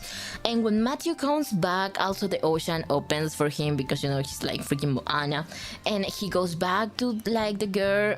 And he knows, because he was in the mind of the carnival guy, so he knows, actually he owns all the memories of the carnival guy, so he knows who Marta is. That is his mom, okay? Because remember, okay, Matthew gave the child that was supposed to be assigned, but he didn't feed any one of the families, and Marta was the breeder who had a child that was left on that old community, right?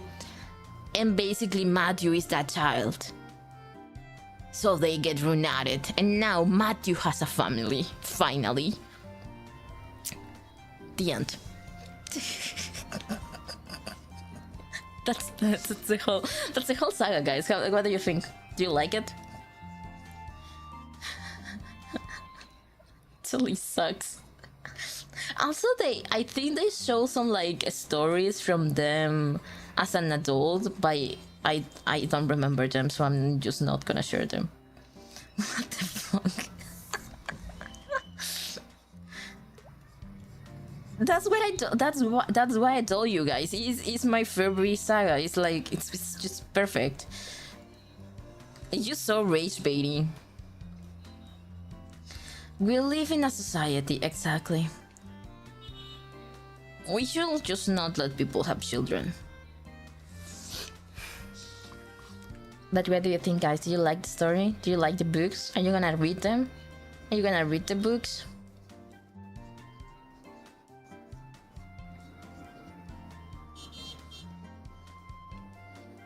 That's why you are that crazy. What are you talking about?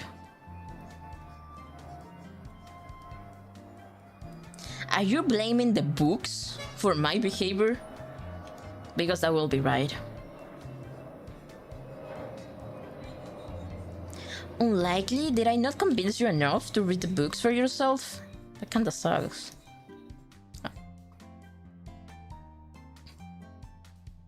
I thought I did a good job. I was painting the book. Unlikely. Sigh. You just don't understand how good books are. You should read more, guys. I'm just saying, you're lacking a little bit of literature, but good literature, you know? Hairy boobs? Oh my god. I had a friend on high school. Okay, so this was very funny. Okay, it's not actually very funny, it's kind of weird. So I do remember that I had this friend. She was really hairy, okay? Like, she was really, really hairy. I honestly don't know how else to describe it. She could cosplay Chewbacca. Like, she was really hairy. And she was that hairy that when we were like, you know, in high school, we were like through puberty or whatever, she, for some reason, she always like used to do this at school. I don't know what the fuck she didn't do this at home, but she used to do this at school. She will have a blade, a razor to school, and she will just like, you know,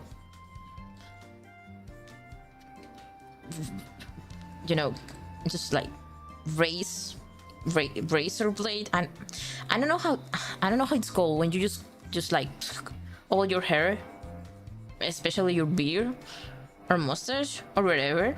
Okay, so she will do that at school for some reason. It was really like, I remember at the time it was really gross because you will go to the bathroom and you will just shaving exactly, and you will just like see her shaving herself, like, and I'm not talking only about the face. She will shave like her boob, like her chest. She will be like with the like all the bottoms off, and she was like shaving her chest in the middle of the bathroom. It was so weird, dude. I don't know what kind of, like, I don't want to sound insensitive. I don't know what kind of necessities hairy people have, but there was no necessity to do it at school. Like, there was no way that someone will see your chest hair on the school because you were wearing a blouse, okay? You were wearing a t-shirt. I don't know if you know, guys, but when you go to school, it's mandatory for you to wear a t-shirt, especially in school. I used to dislike her guts just because of that. I didn't care if she had like, she had a good personality. Like, I didn't even care. She will shave like shamelessly on the bathroom, and that was really disgusting. I will see, like, I remember I went to the bathroom right this time, and I will see like her shaving her chest, and all the hairs were in the sink. It was really disgusting.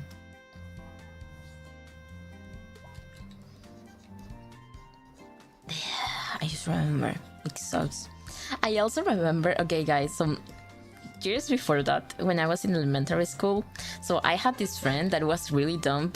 Like, I don't want to call her dumb, okay, but she was really like, she used to believe everything you tell her. And now that I think about it, maybe I was a bad child, okay? But I do remember one afternoon I talked to this friend, and I told him, I gave him like a bottle of water, and I told him, okay, so help me with something.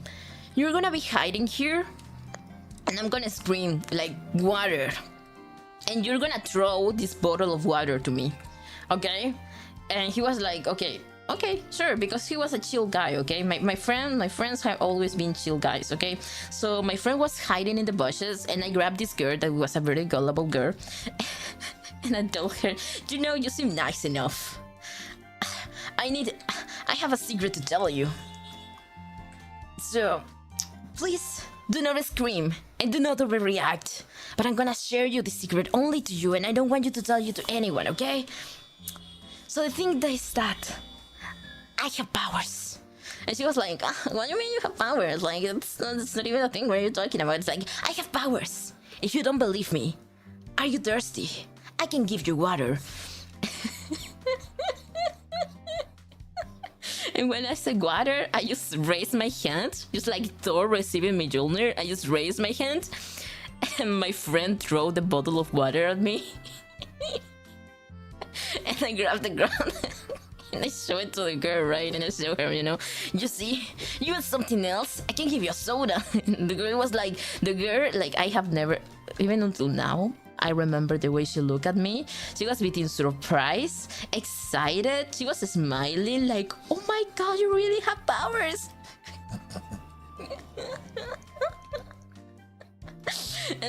Guys, I feel bad now. Maybe I shouldn't. Should I have done that? I think that was mean, now that I think about it. How did you call your dude with that girl dumb and dumber? I don't think so. Guys, I was really smart at school. You know, parents used to pay me to teach their children how to do mathematics. Hello there, sorry I'm late, just watched the Chainsaw movie. Ooh, was it good? I see that lately there's a lot of anime in cinema, right? For example, the other day was Demon Slayer, and before that it was Attack on Titan. Don't call it what you want. You're just mean to me, guys. What are you talking about? You just, I think you don't believe in my ability sometimes, and that's kind of rude. That's very rude. I don't know what to tell you. Call it what you want.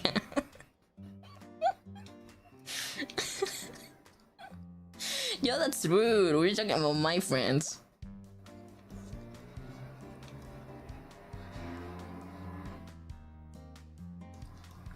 Why is the coloring like this? Am I missing?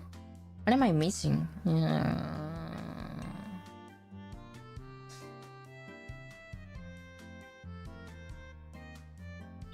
What part of color am I missing? I'm not missing anything. What's going on?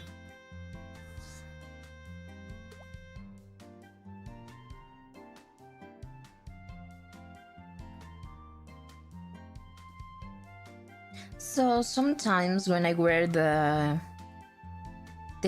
painting bucket, it does not work because I have open edges, but everything is connected. So I have no idea what is not working.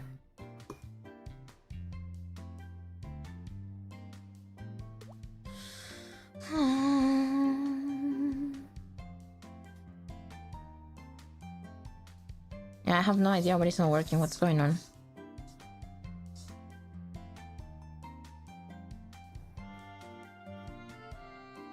I don't want to paint it by hand. That's good. Yeah, let's go.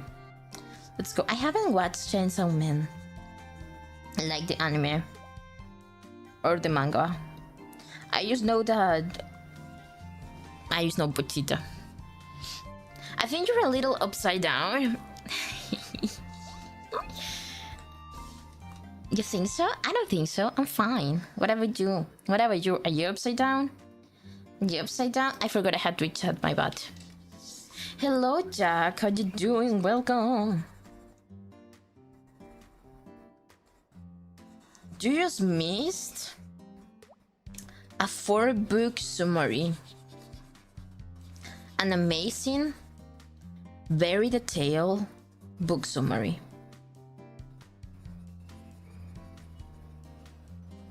That's so sad. Doing good? Let's go. Have you eaten today, guys? Have you taken breakfast? You know, breakfast is the most important meal of the day.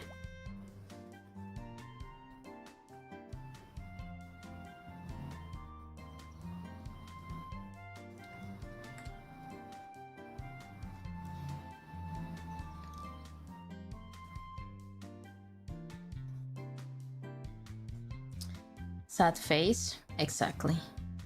You should be such. Don't worry. If you want to, I can narrate again for you. No, that's actually a lie. I don't wanna tell the story again. It was so long. I have not eaten today. It's 1 a.m. What are you waking up this early, dude? Are you okay? You wanna talk about it? You need a hug?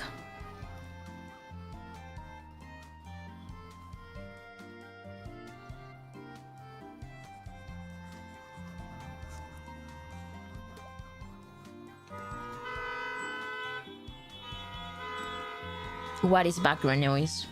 I don't know what background noise is. That must be your background noise.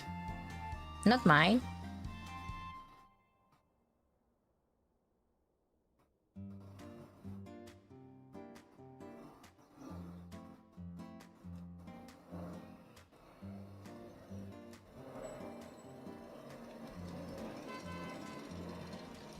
Maybe next time we can do a how do you call it, like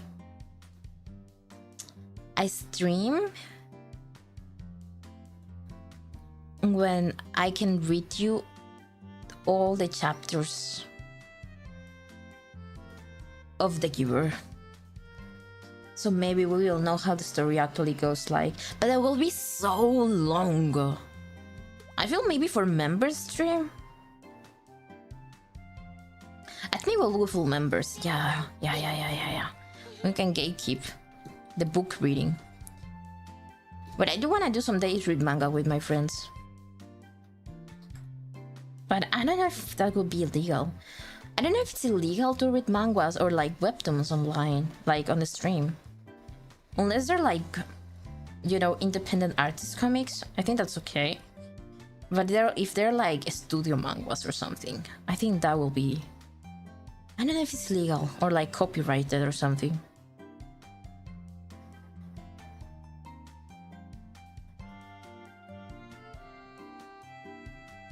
Guys, my mom is singing.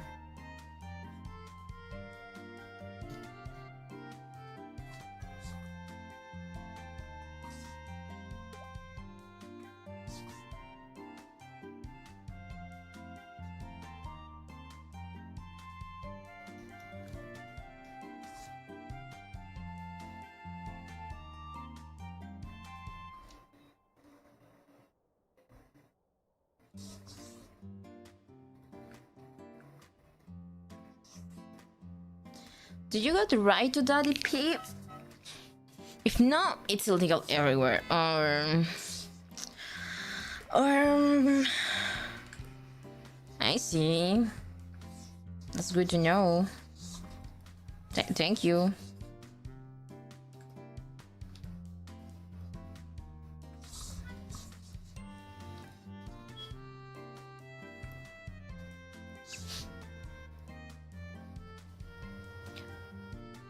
Wait, are these in the same? Are these in the same layer? There's no way. I'm just gonna cut it. I'm just gonna cut it. Like no, I don't even care. I'm just gonna cut it.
It's okay. 1, 2, 3, 4. 1, 2, 3, 4. For some reason, this side looks smaller than the other side. Maybe I didn't do it nice.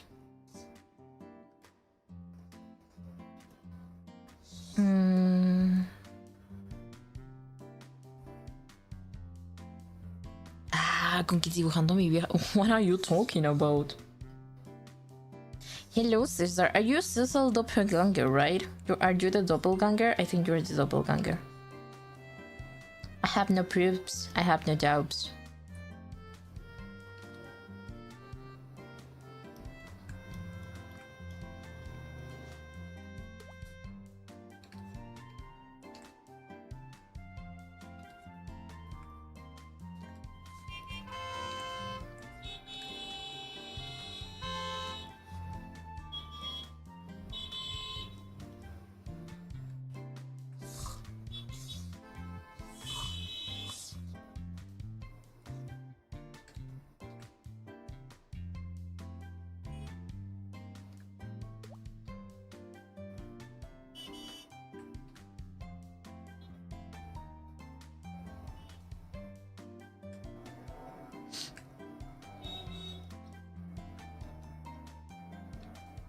I'm the evil one. I commit taxation and pirate big games. Holy shit. Damn.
Sorry if I'm quiet, guys. I kinda log in.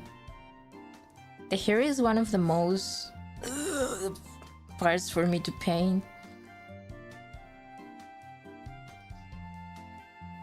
I just think it requires a lot of patience, and as you already know, I'm the king of patience.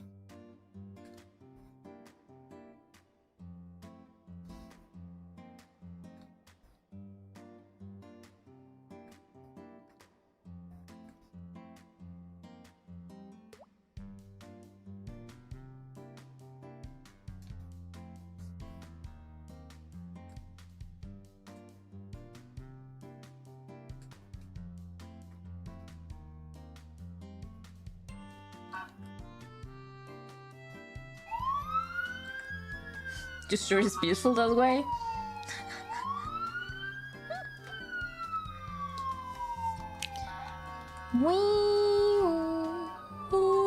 Guys, someday, I promise, someday I will not have background noise. It will not be soon. It probably will not be very soon, but someday, I promise.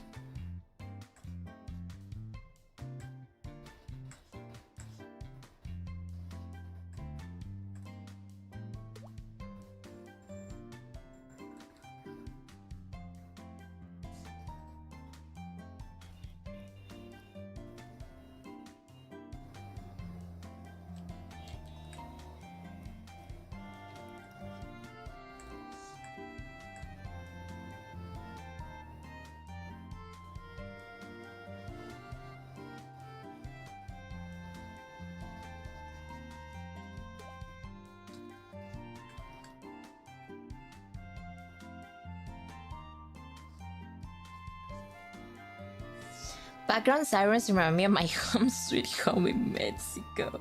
No.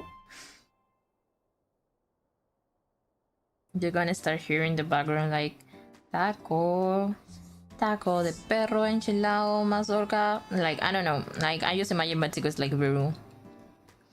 But I guess different meals.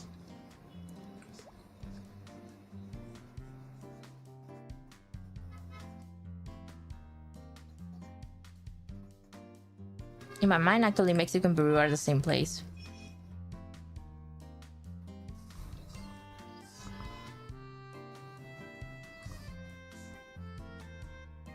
In fact, What is Mexico?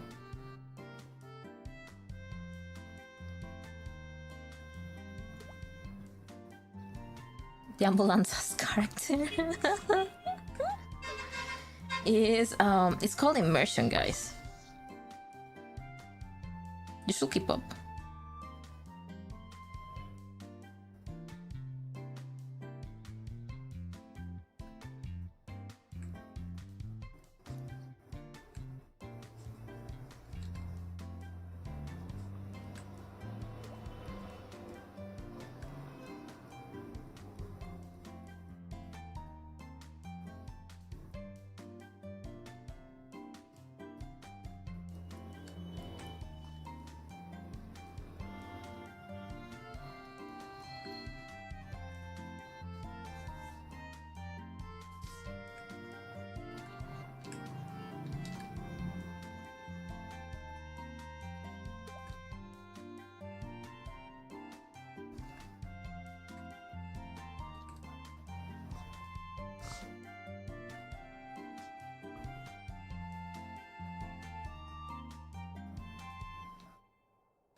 Mexico, I don't know, never been.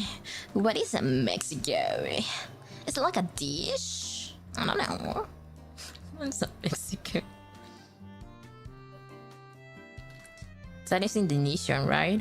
I think it's a city in Singapore.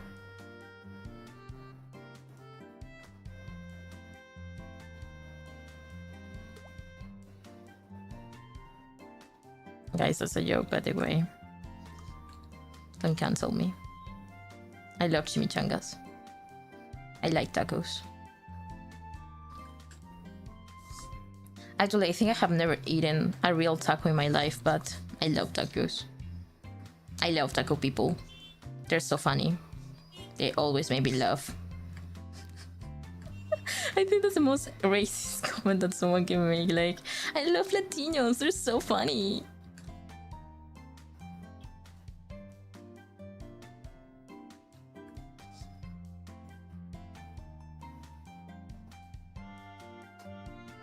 There's something that people used to do here. Like, I think they still do. They still do. It's not racist. It's Sakura.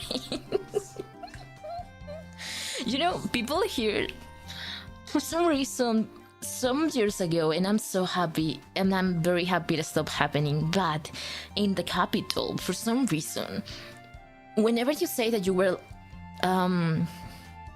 so we call people that is not from the capital foreign for some strange reason.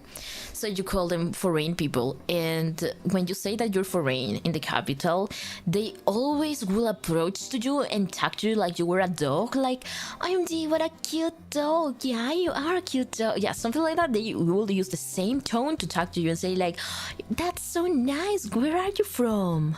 Like, oh, that's so cool. Where are you from? How do you like, what do you eat? Do you eat the same thing like we do?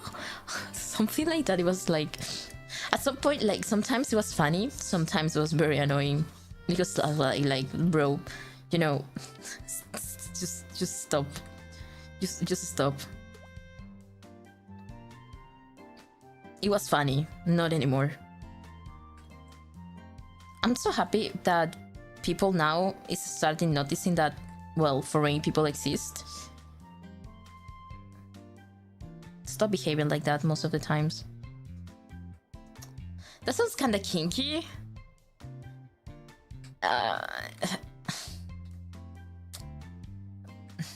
No? Question mark? No?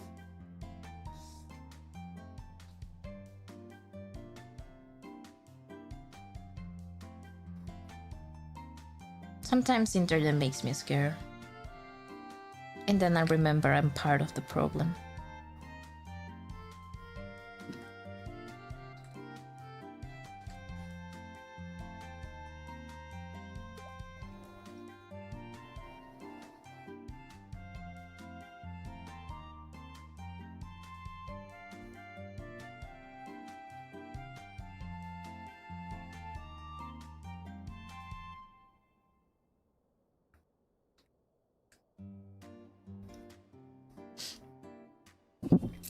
Oh, what a cute peasant. Look at it, he can't even something.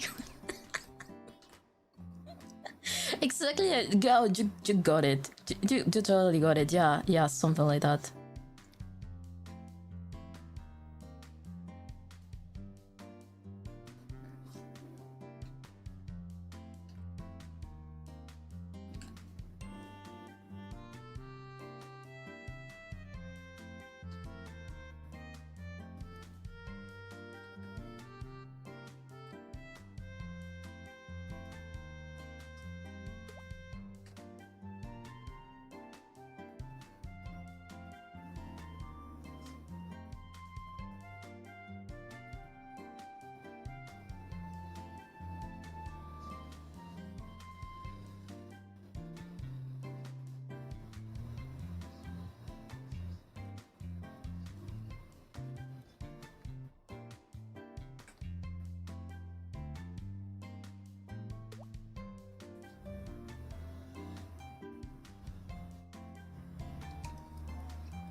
Have you seen electricity before, cute peasant?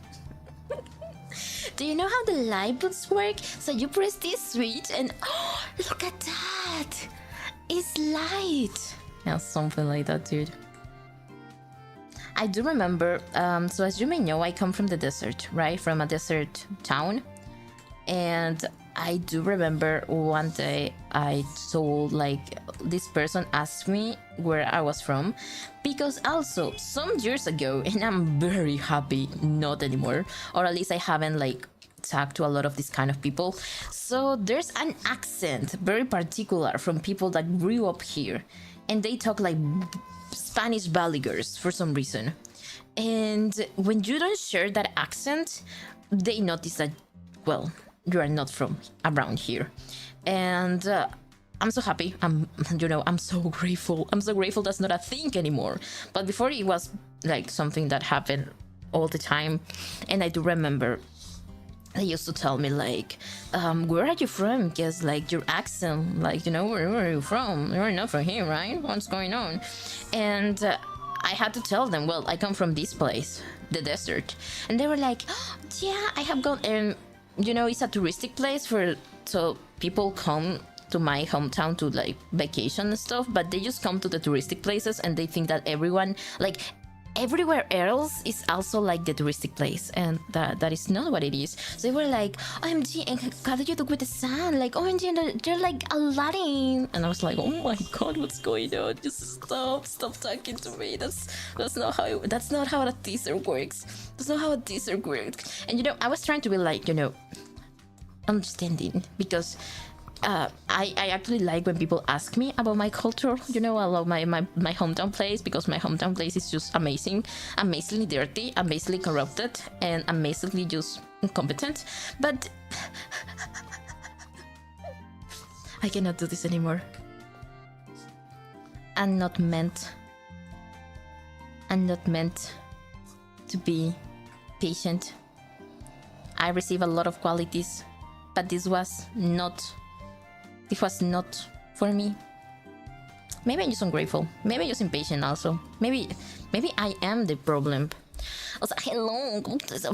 I know, exactly. Something like that. I'm very grateful that it's not a thing anymore.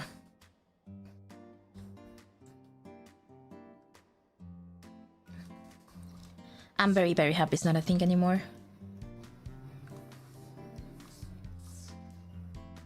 And I do remember, for example, in high school, there was this girl that was from the capital, right? That came to my hometown to study. And she wanted to teach us how to talk like that.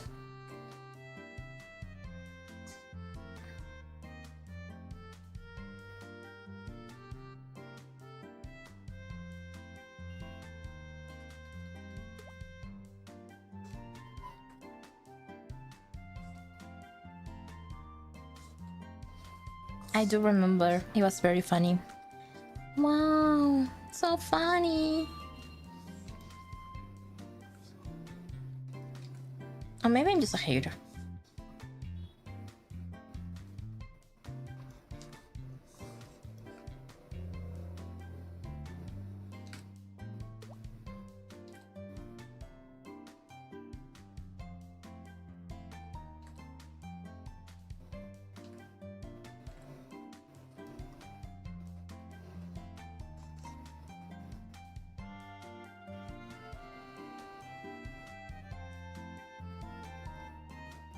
You're my soda pop. You're the one I need. Anyone I need. You're my soda pop. My soda pop. Don't be on your don't stop. Give me on your don't know. My soda pop. My soda pop.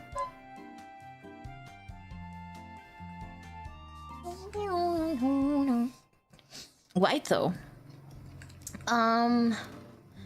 So actually it's very funny. In my country, as you may know, we were colonized by Spain. So when Spain came here and they started just like treating all the, you know, as any colonizers, they started treating our culture, our folklore like it was something cheap and, you know, from peasants and commoners, and they transmitted that resentment to our culture, to our own people. So our own people started thinking that our way of talking, our way of doing stuff, and our way of living, our lifestyle wasn't good enough. It wasn't decent. So that's why also we became even racist between each other and towards our own culture, our own folklore and stuff. So along the years, people started, when they learned Spanish, they tried to imitate even more the sound of Spain people, the accent, but because they have a very specific kind of like a way of talking, and our native language is very distant and different, it went, I don't know how to describe it, along the years, like it got defuminated. Like people started like doing a weird mix between a Spain accent and our native accent in Spanish, and it was like it was a very weird mix, and along the years they tried to perfectionate the accent to make it sound more like delicate and fine and, you know, like sophisticated. But what they achieved, it was a very arrogant way of talking, which I admit I was raised with that way of talking, and I've been trying to fix it because I honestly don't like it. I feel like the way you say stuff can affect the meaning. For example, if you say, "Oh, that's so cute," and then you say, "Oh, that's so cute," you know, something like that. So I try to fix my own way of talking. I was not very successful. I feel like sometimes when I say stuff, I still sound arrogant, but that was what they wanted. They wanted to sound more sophisticated, more like I'm better than you just because I talk this way. And old people, like all rich people, has this very, very specific way of talking that is very annoying, and their children, for like, I don't know how they do it, but their children found a way to be even more annoying. And that's where the accent, like the way that they talk right now, came from. Like it's just it's basically a Spanish Valley girl. Basically that's the summary. Spanish Valley girl. I just love that Latin America, well, collective Bali, Spain, Spanish, and maybe Argentinian. Dude, fuck Argentinians. That is a joke. Don't ban me. I love Argentina. I never been there, please. Don't revoke my privileges. Don't revoke my privileges. I'm trying my best, man.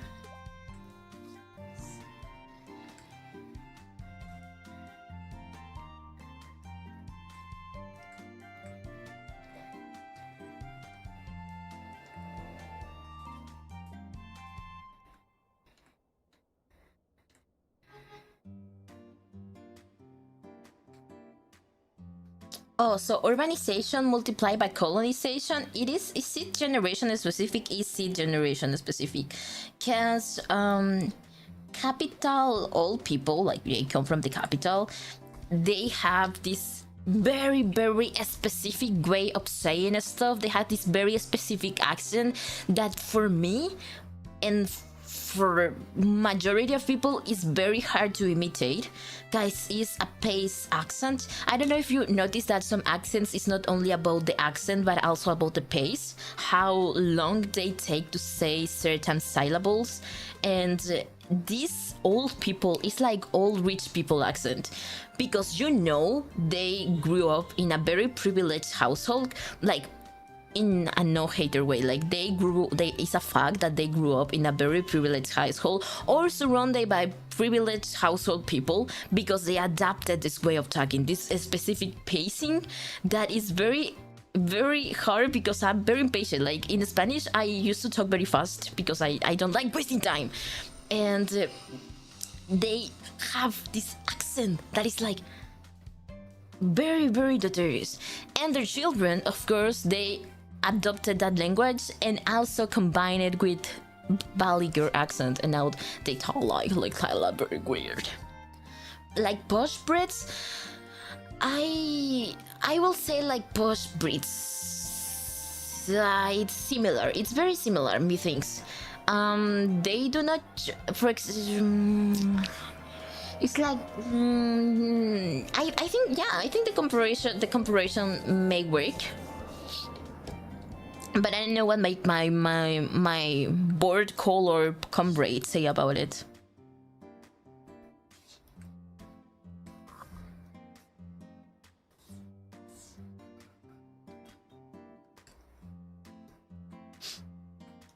Fun fact, combining the accent and the manner of speech, pacing, vocabulary, and intonation turns into a dialect, not just an accent. It's just a linguistic difference. Ooh, wait, you're smart? That's insane. Why do you hide it all this time?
Accents are cool. I mean, I guess the type of accents we're talking about is not a cultural accent, but an acquired accent. It's like Baliger accent. You know, it's not like they were born talking that way. They got used to talking that way because they thought it was cool. But at the end, it just makes it hard for you to be understood. That's why it's annoying. Like, it's not annoying because of the people who use it, it's annoying, but because most of the times you cannot understand what they're saying. Or the intonation is that arrogant way that it makes you not want to talk to that person anymore. I think that's what it makes it annoying at the end. For example, like, I don't want to be rude, Jack, because you talk like that. I'm calling you out. The first time I talked to you, I was so freaking scared because this is a personal thing.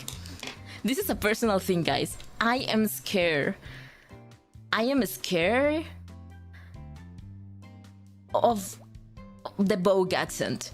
It makes me so scared. But I think it's because trauma, okay? Because I, like...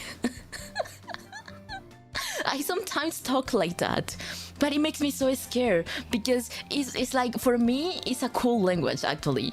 So it makes me scared because I think that people like that. It's like too cool for me to talk to, so it makes me intimidated. And that's anything to do to the kind of people you are. It's just like it makes me so scared, guys. I need to get this out of my chest. Gay people makes me scared. Wait, what accent? I think it's called the Vogue accent. You know, like Vogue, pose, work. See the survey.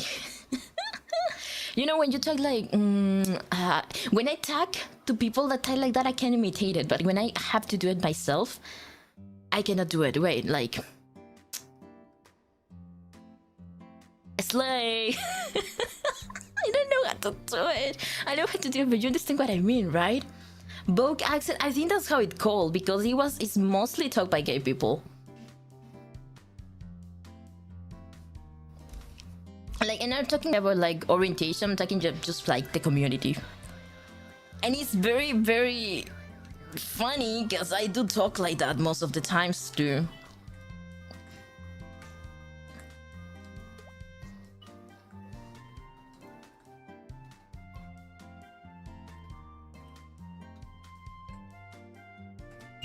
I sound gay, dude. It's just a way of talking. It doesn't imply you are, but it's just language, you know, guys. I think I forgot. I'm gonna delete this size of the build. You're not gonna see this later.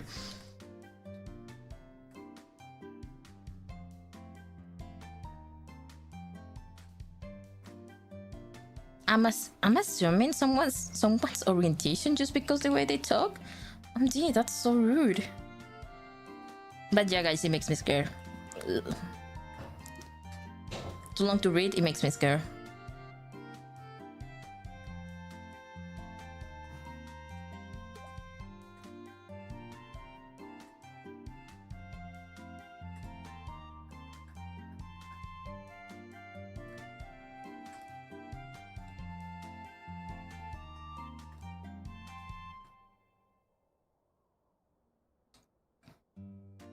Well, at least it's angry. Why would you scare me like that? I thought fuck up. Oh my god. It's so annoying. Don't talk to me. If it talks like a dog. If it talks like a dog. Sounds like a dog. Say stuff like a dog will say. It is a goose. Obviously.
My accent is a weird jumble mix because I'm Asian and learn English to interact with Americans, British, and Aussies. You know, that makes so much sense. I get that.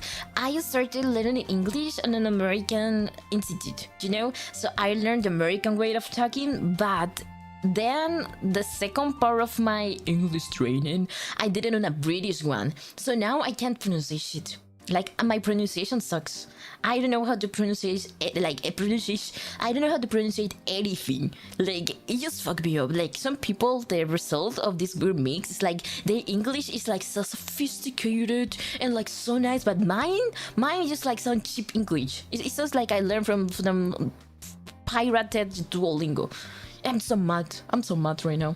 There's also a linguistic phenomenon. So minorities have always had their own code to identify each other, and back in the day, early to mid 20th century when being gay was, bad. Yo, you're so smart. What do you hide it all this time? Something gay was safe enough that others in the community will identify you, but no one could just accuse you of homosexuality because of your accent. So it became a safe way to speak for them. Yo, that's so cool. I'm gonna copy and paste that, and I'm gonna say it on my stream as if I knew that already. Hey, hi, hello, Dodo. How you doing? Welcome. Thank you. I know as I'm gay. Bro, you make me so freaking scared. I'm freaking banning you. I'm timing you out, Jake. I don't freaking care. You make me so scared. I was like, no way, I forgot. Because I also, I'm very proud of my gay radar, okay? I don't know what to tell you. Like, I'm very good at identifying gay people. I can smell them because I know how I smell myself. Oh my gosh. I'm banning you, Jay. I know what you're laughing about. You're not seeing my streams ever again.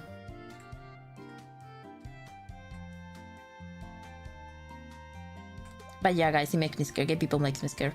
Like, I don't know. I think it's because most of the times they have like this meaner accent. It's like the typical accent bullies use. Like, so you're wearing those pants with that sweater? How unique. You know what I mean? So it makes me scared because I feel like when someone talks to me like that, I feel like they're gonna just judge me in silence, which is worse because I cannot hear what they're judging me for. Unrequired explanations are often welcome. It's more a fun fact for people who actually ask about it. You know what? Just explain me whatever. I'm gonna find it cool. I like knowing things. But be aware that I'm probably not gonna remember them afterwards. But it's cool to know, even for 20 minutes.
How are you? Oh my god, which is this cake?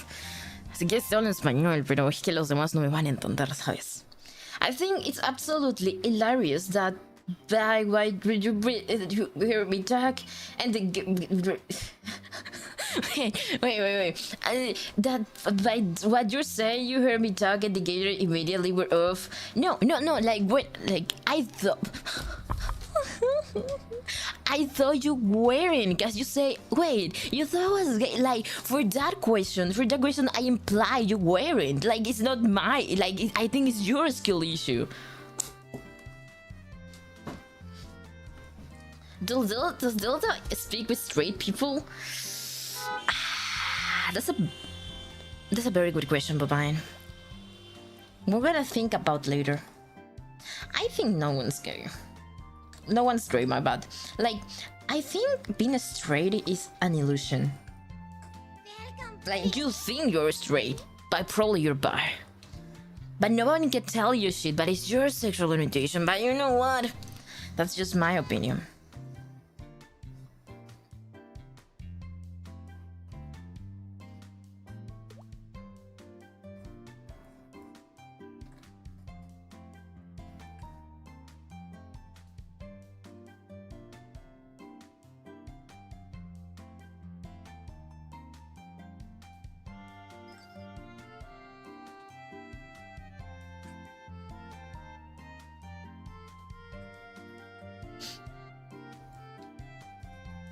Sos un impostor.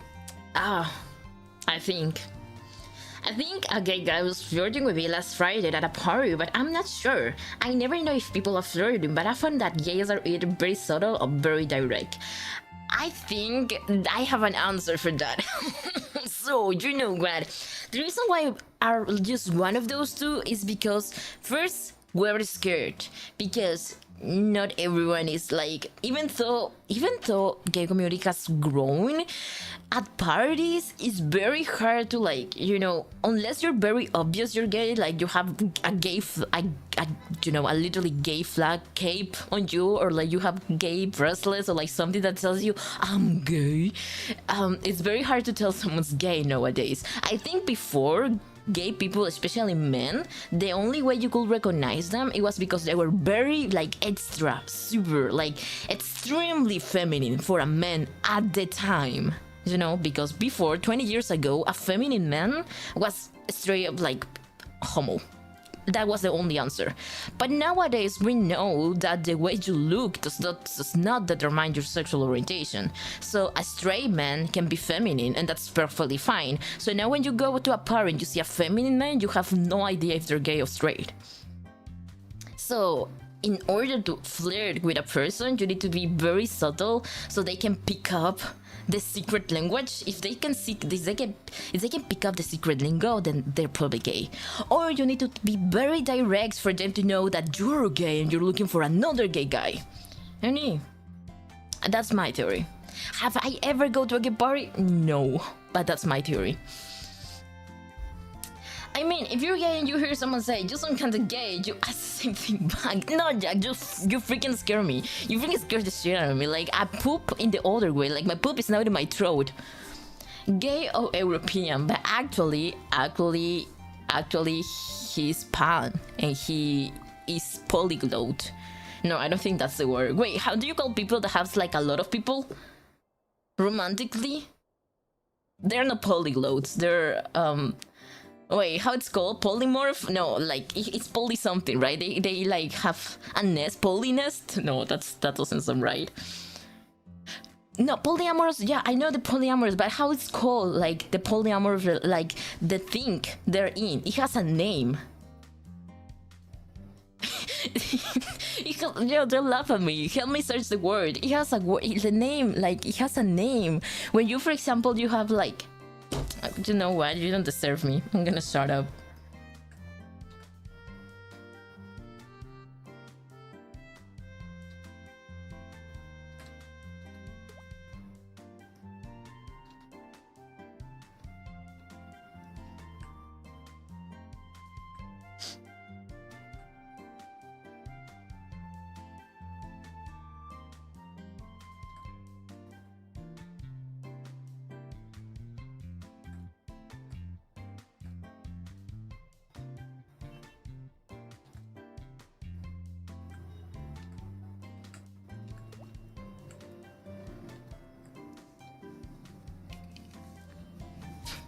Polygon is multilingual.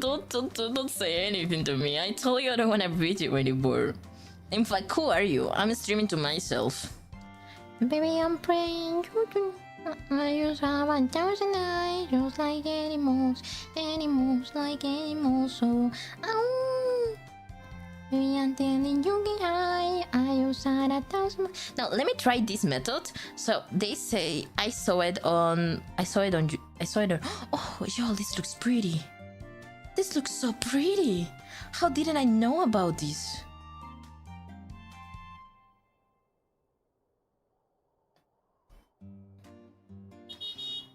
Wait, let me filter Gaussian.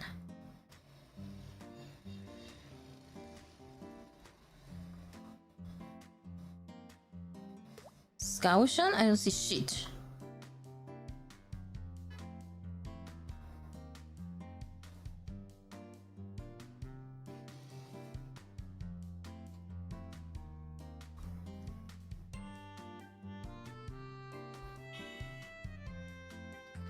This looks so pretty. But something in the hair, I don't like this. I don't like this. Wait.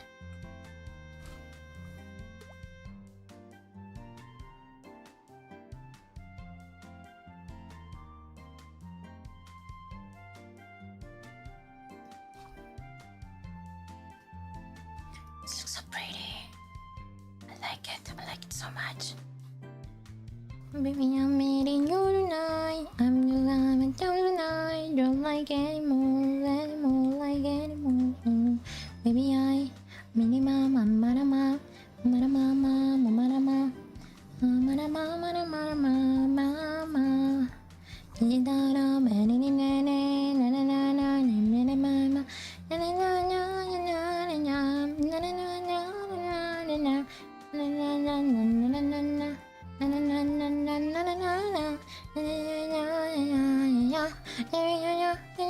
Okay, I'm gonna read you now. Did you learn your lesson? I like couple polycule. Oh, thank you so much. It was that hard, guys. Was that hard? Was that hard? I don't think that was that hard. Porque normalmente en inglés pero así Pop-off king. Professional artist discovers software scattering. Okay, I saw this on TikTok. Okay, and I was like, I'm gonna try it because what I used to do. Okay, I'm gonna share to you what I used to do. What I used to do before was just put all this together, with all this together, and I was just like copy and paste because I didn't want to lose the original drawing, right? Wait. Oh my gosh, stop. Okay, I will put all this together, so I will have just like one image. Okay. Wait, what is this? And I was just like paint everything here and then just saturate it. But I don't like that one. Maybe this one. Okay. And that's it. That's it. I will just do that because I like it. But this looks prettier, okay? And I'm just gonna stay with it.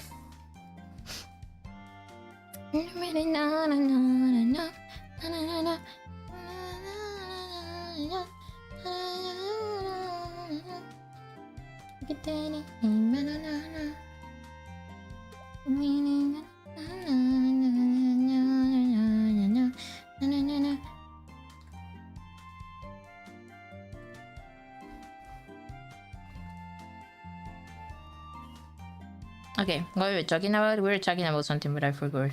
I lose track of the conversation. I'm gonna read you now. Jack, I'm gonna mute you. Like I'm not even joking anymore. I'm gonna mute you.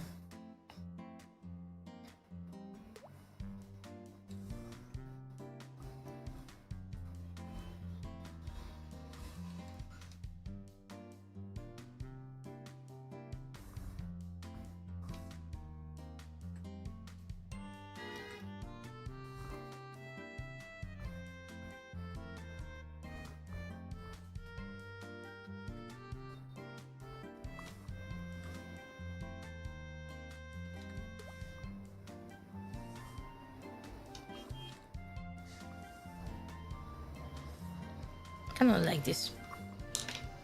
Yeah. Gonna read our movies like freaking Dark Souls. Yo, I wish I'm blind as fuck. Can you group layers and then add modifier on top? Why do you like this? Because I'm not gonna use Creative as Photoshop. Okay, so it's time for you to know my principles, okay? I spent all my life trying to satisfy this entity called Photoshop. I learned everything that has to be learned. I learned how to use like the degree colors, the color alteration, chromatic aberration, chromatic changes, the luma, the everything, the color changes, the saturation, the the HSB, HSY, HSB, everything that has to be learned in order to do a properly color edition of Photoshop. Mask, entities, group, combination, focus layers, adjacent layers, alpha layers. And I refuse, now that I'm finally free from the evil hands of Photoshop, to use this amazing, beautiful, kind program named Krita as if it was Photoshop. I think it will be an insult to his magnificent and kindness. And I'm gonna cry. So I refuse. Fuck you. Alright, how do you do the outline? Ooh, I'm gonna be happy to teach you. So you select the drawing. You go to selection. You say augment selection, and then you put the points you want to augment, and then the selection is gonna get bigger. And then you just add another layer, and you use the cube, and then you use cube inside, and then it's gonna be an outline. Tihi. Tihi. Delta, can I scare you again? Did you remember my pronouns?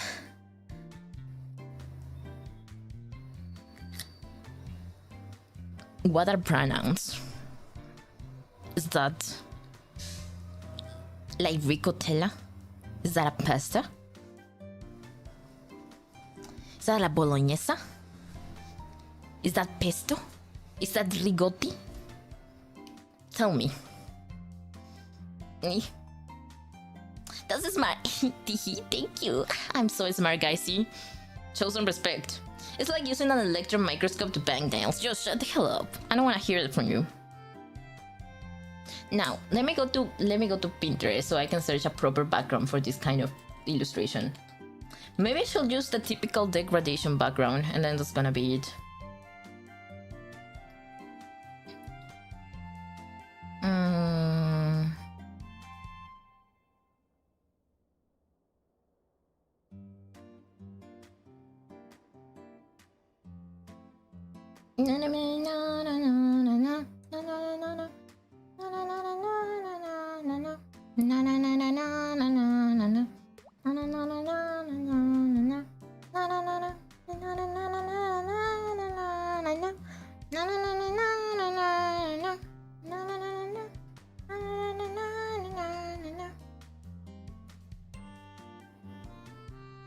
Yeah, okay, it's gonna stay like this. I'm gonna... You know what we're gonna do? We're gonna do this bigger. We're gonna do this at 35. No, maybe 40. 40. Let's put this at 40. And...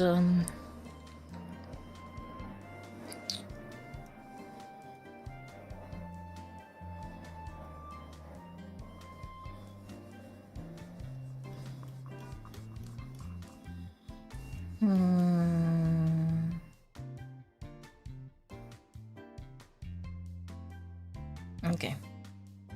And then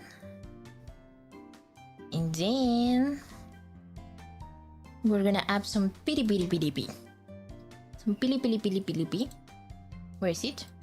Where is it? Hello, Milton. Sorry, guys. I forgot Twitch existed. My bad, Milton. Welcome. How you doing? My English is bad, but I think I understood something. Let's go. Bienvenido, Milton. ¿Cómo estás? Espero que estés teniendo muy buen día. Bienvenido a mi stream. Does your nose grow like Pinocho when you die? I just know Jake. Sorry, Jake. I didn't read you. Guys, Twitch. I love Twitch. Oh my god. If you're so smart, what's 9 plus 10? 910. So... Somebody got that song stuck on their mind, which sounds like... What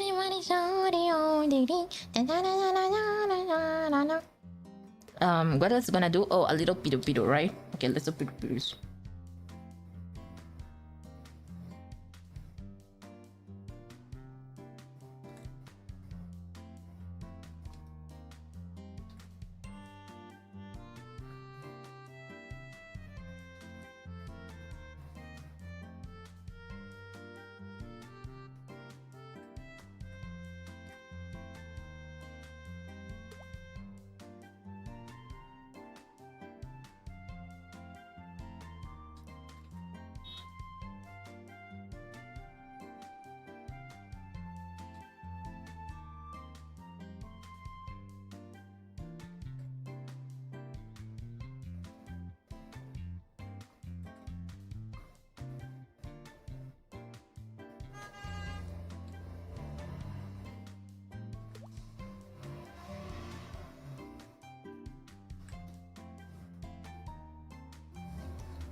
Delta doesn't remember. Oh, what? Enter message? Bro, stop mocking my stream elements. I swear to God, I told you, no cyberbullying, especially towards my baby.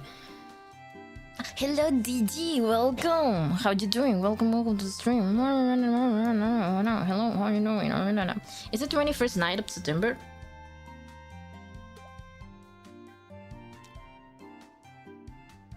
Baby, I'm praying you tonight. I will have 1,000 miles, just like animals like animals. Oh, baby,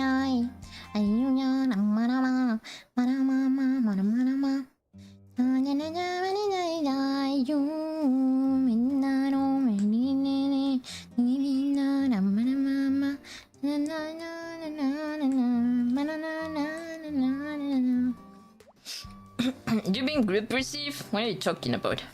I remember when I lost my man. Oh yeah, it was 1 year ago. I do remember that. Wait, what else was I gonna do? Oh yeah, the background thing is okay, right?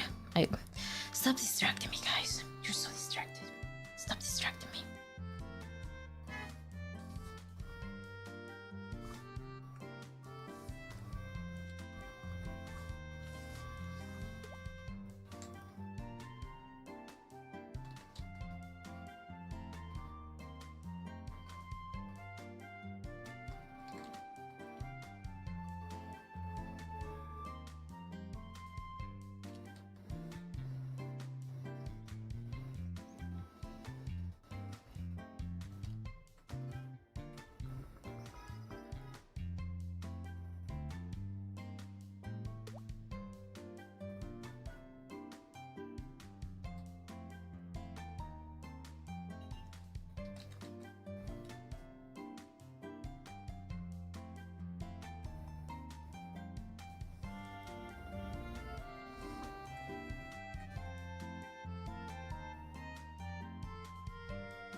I kind of don't like the thingy here. I'm just gonna put everything from the same color.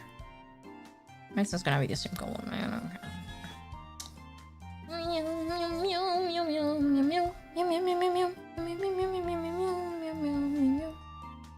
Oh shit.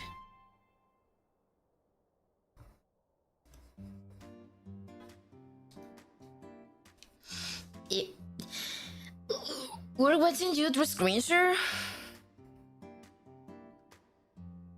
Bro, I got so scared that you were watching me, but then I forgot my camera is like on the floor. My bad. Wait, what's happening to my mouth? Did I click something? I do remember this is a... I think this is a... This is a toggle for the... Wait, let me fix it. I do remember I have a toggle for like... Don't look at my dogs. I have a toggle for like this kind of face, but I don't remember how to like. I don't remember how to turn it off.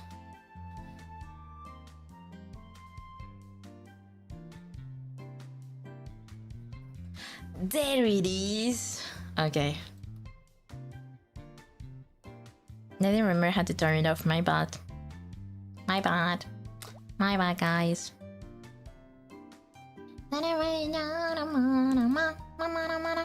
Fitcam. I'm gonna cut that part of the beauty. We'll never see it again.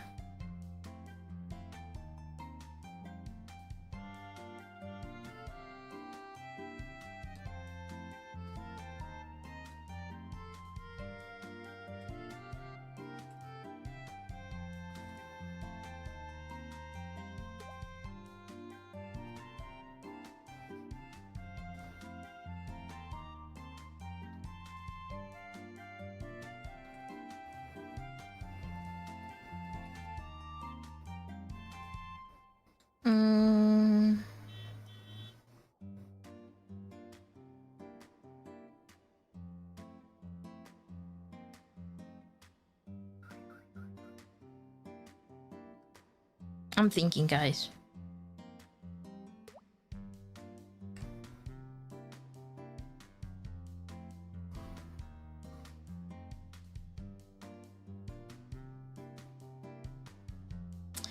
I'm thinking.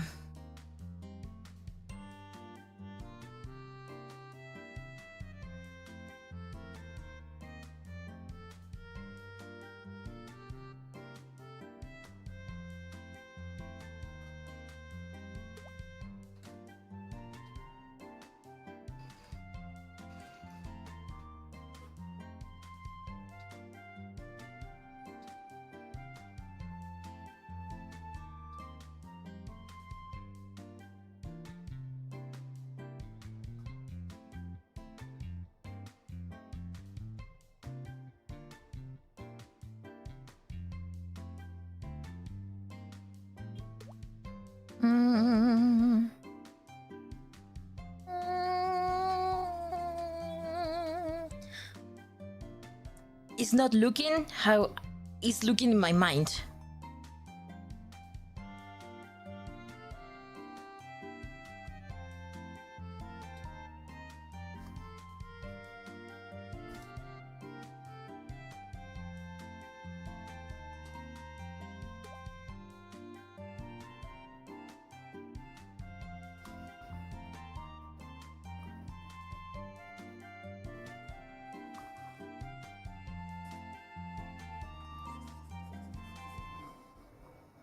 Okay, that's better. I see.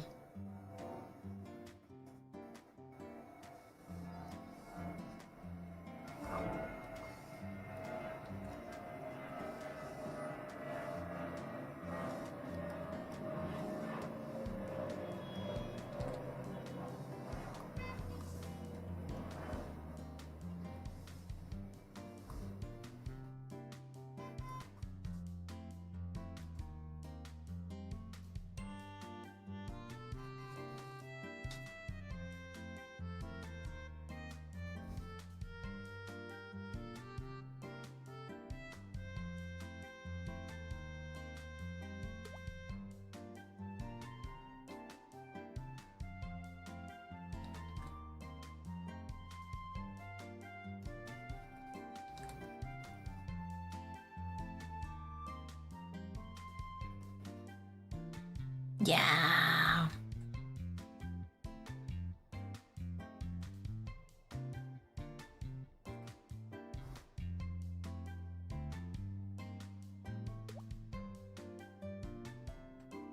Guys, we finished. Are you proud of me?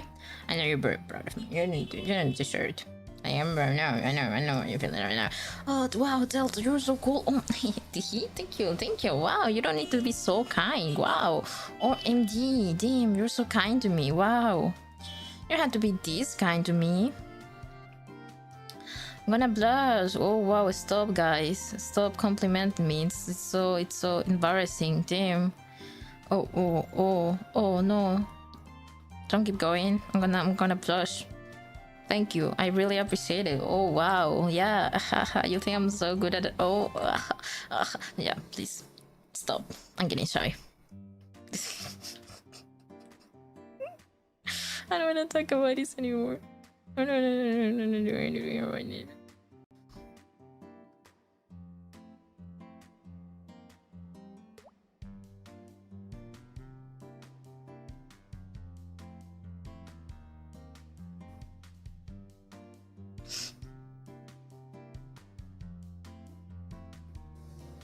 And your magic doll just like project the image through your eyes, silly. Oh, Jack, you're so right. My bad, guys. Next time the sign's gonna be like that. This was Chibi reward, right? It was Chibi reward. I'm just gonna put reward.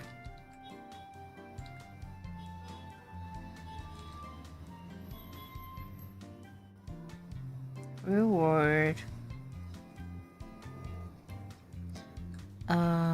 It was Dono. Okay, I'm gonna put Dono here. Dono reward.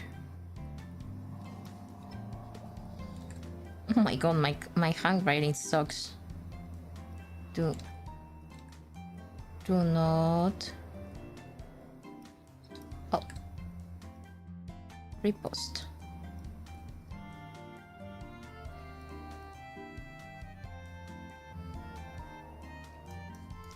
Yippee!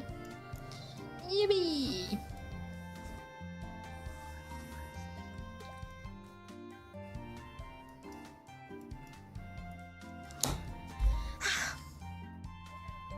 Good finish.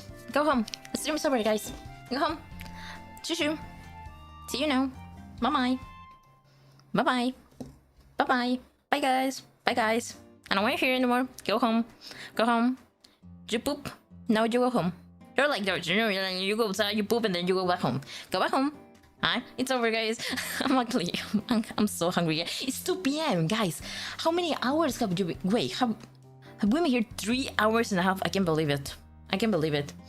I can't believe it has been too long, guys. I need to go eat. Do you like it? Do you like today's stream? Do you like today's stream? Do you like today's streams, right? You like it so much. Do you like it so much? You like it so much that now you're gonna go home.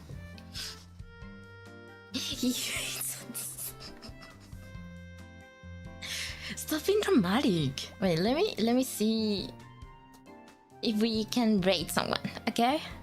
Okay, let me see if we can rate someone.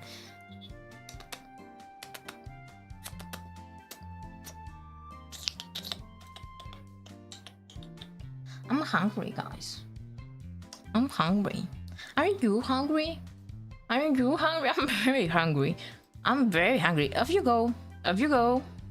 Raid Shadow Legends. Who's Shadow Legends? Streaming right now? Is streaming right now? Raid something drawing. Jack, do you wanna play League with me? I know you want to play League so bad, right? You wanna play League with me so bad, right? Ooh, you wanna play League so bad. Okay, guys, I'm gonna give you a show. I'm gonna let you choose. Do you want to go to a channel that is japping right now? You know, a pretty girl japping to you on the stream. Do you want to go to a stream that is Genshin Impact, a pretty girl playing Genshin Impact? Or do you want to go to a channel that is gambling right now, like literally playing slots on a stream? I will give you the I will let you choose, guys. Where do you wanna go? Which orphanage are you choosing? Raid Shadow Legends is a game. Oh, a bad one. Oh my god. Pretty girl, I can see him put and out. Gambling. Okay, let's go. Guy, Phantom is streaming gambling right now. He's literally playing slots. So, this guy is so funny, guys. So let me send you with the rating message. This is about in your ass. As you already know, we sink a pound in our friends' asses. That's how we show our love and appreciation, because there's no better way to show love and care than loosening their ass so they can be more comfortable, you know? A loose ass is a loose life, and a loose life is a happy life. Thank you so much for coming today. Remember that we're gonna probably continue doing art because it's the only thing we can do nowadays. It's the only thing we can do. I'm gonna cry. And yeah, I've been working on something. I've been thinking about formally opening my BGM in the next weeks. So probably I'm gonna ask you for help to choose which things that we're gonna draw so we can do a little portfolio. What are we thinking? Maybe on the weekend we can do a little portfolio for BGM. I don't know. Let's think about it. I'm not mentally prepared. But yeah, thank you so much for coming today. I really appreciate it. We cannot stream, but I can do a little bit of SMR. Thank you so much for coming. Remember, take good decisions. Kiss your mother, so I'm gonna be kissing them for you. You're not gonna like that, because you're gonna call me daddy. Off you go. Bye-bye.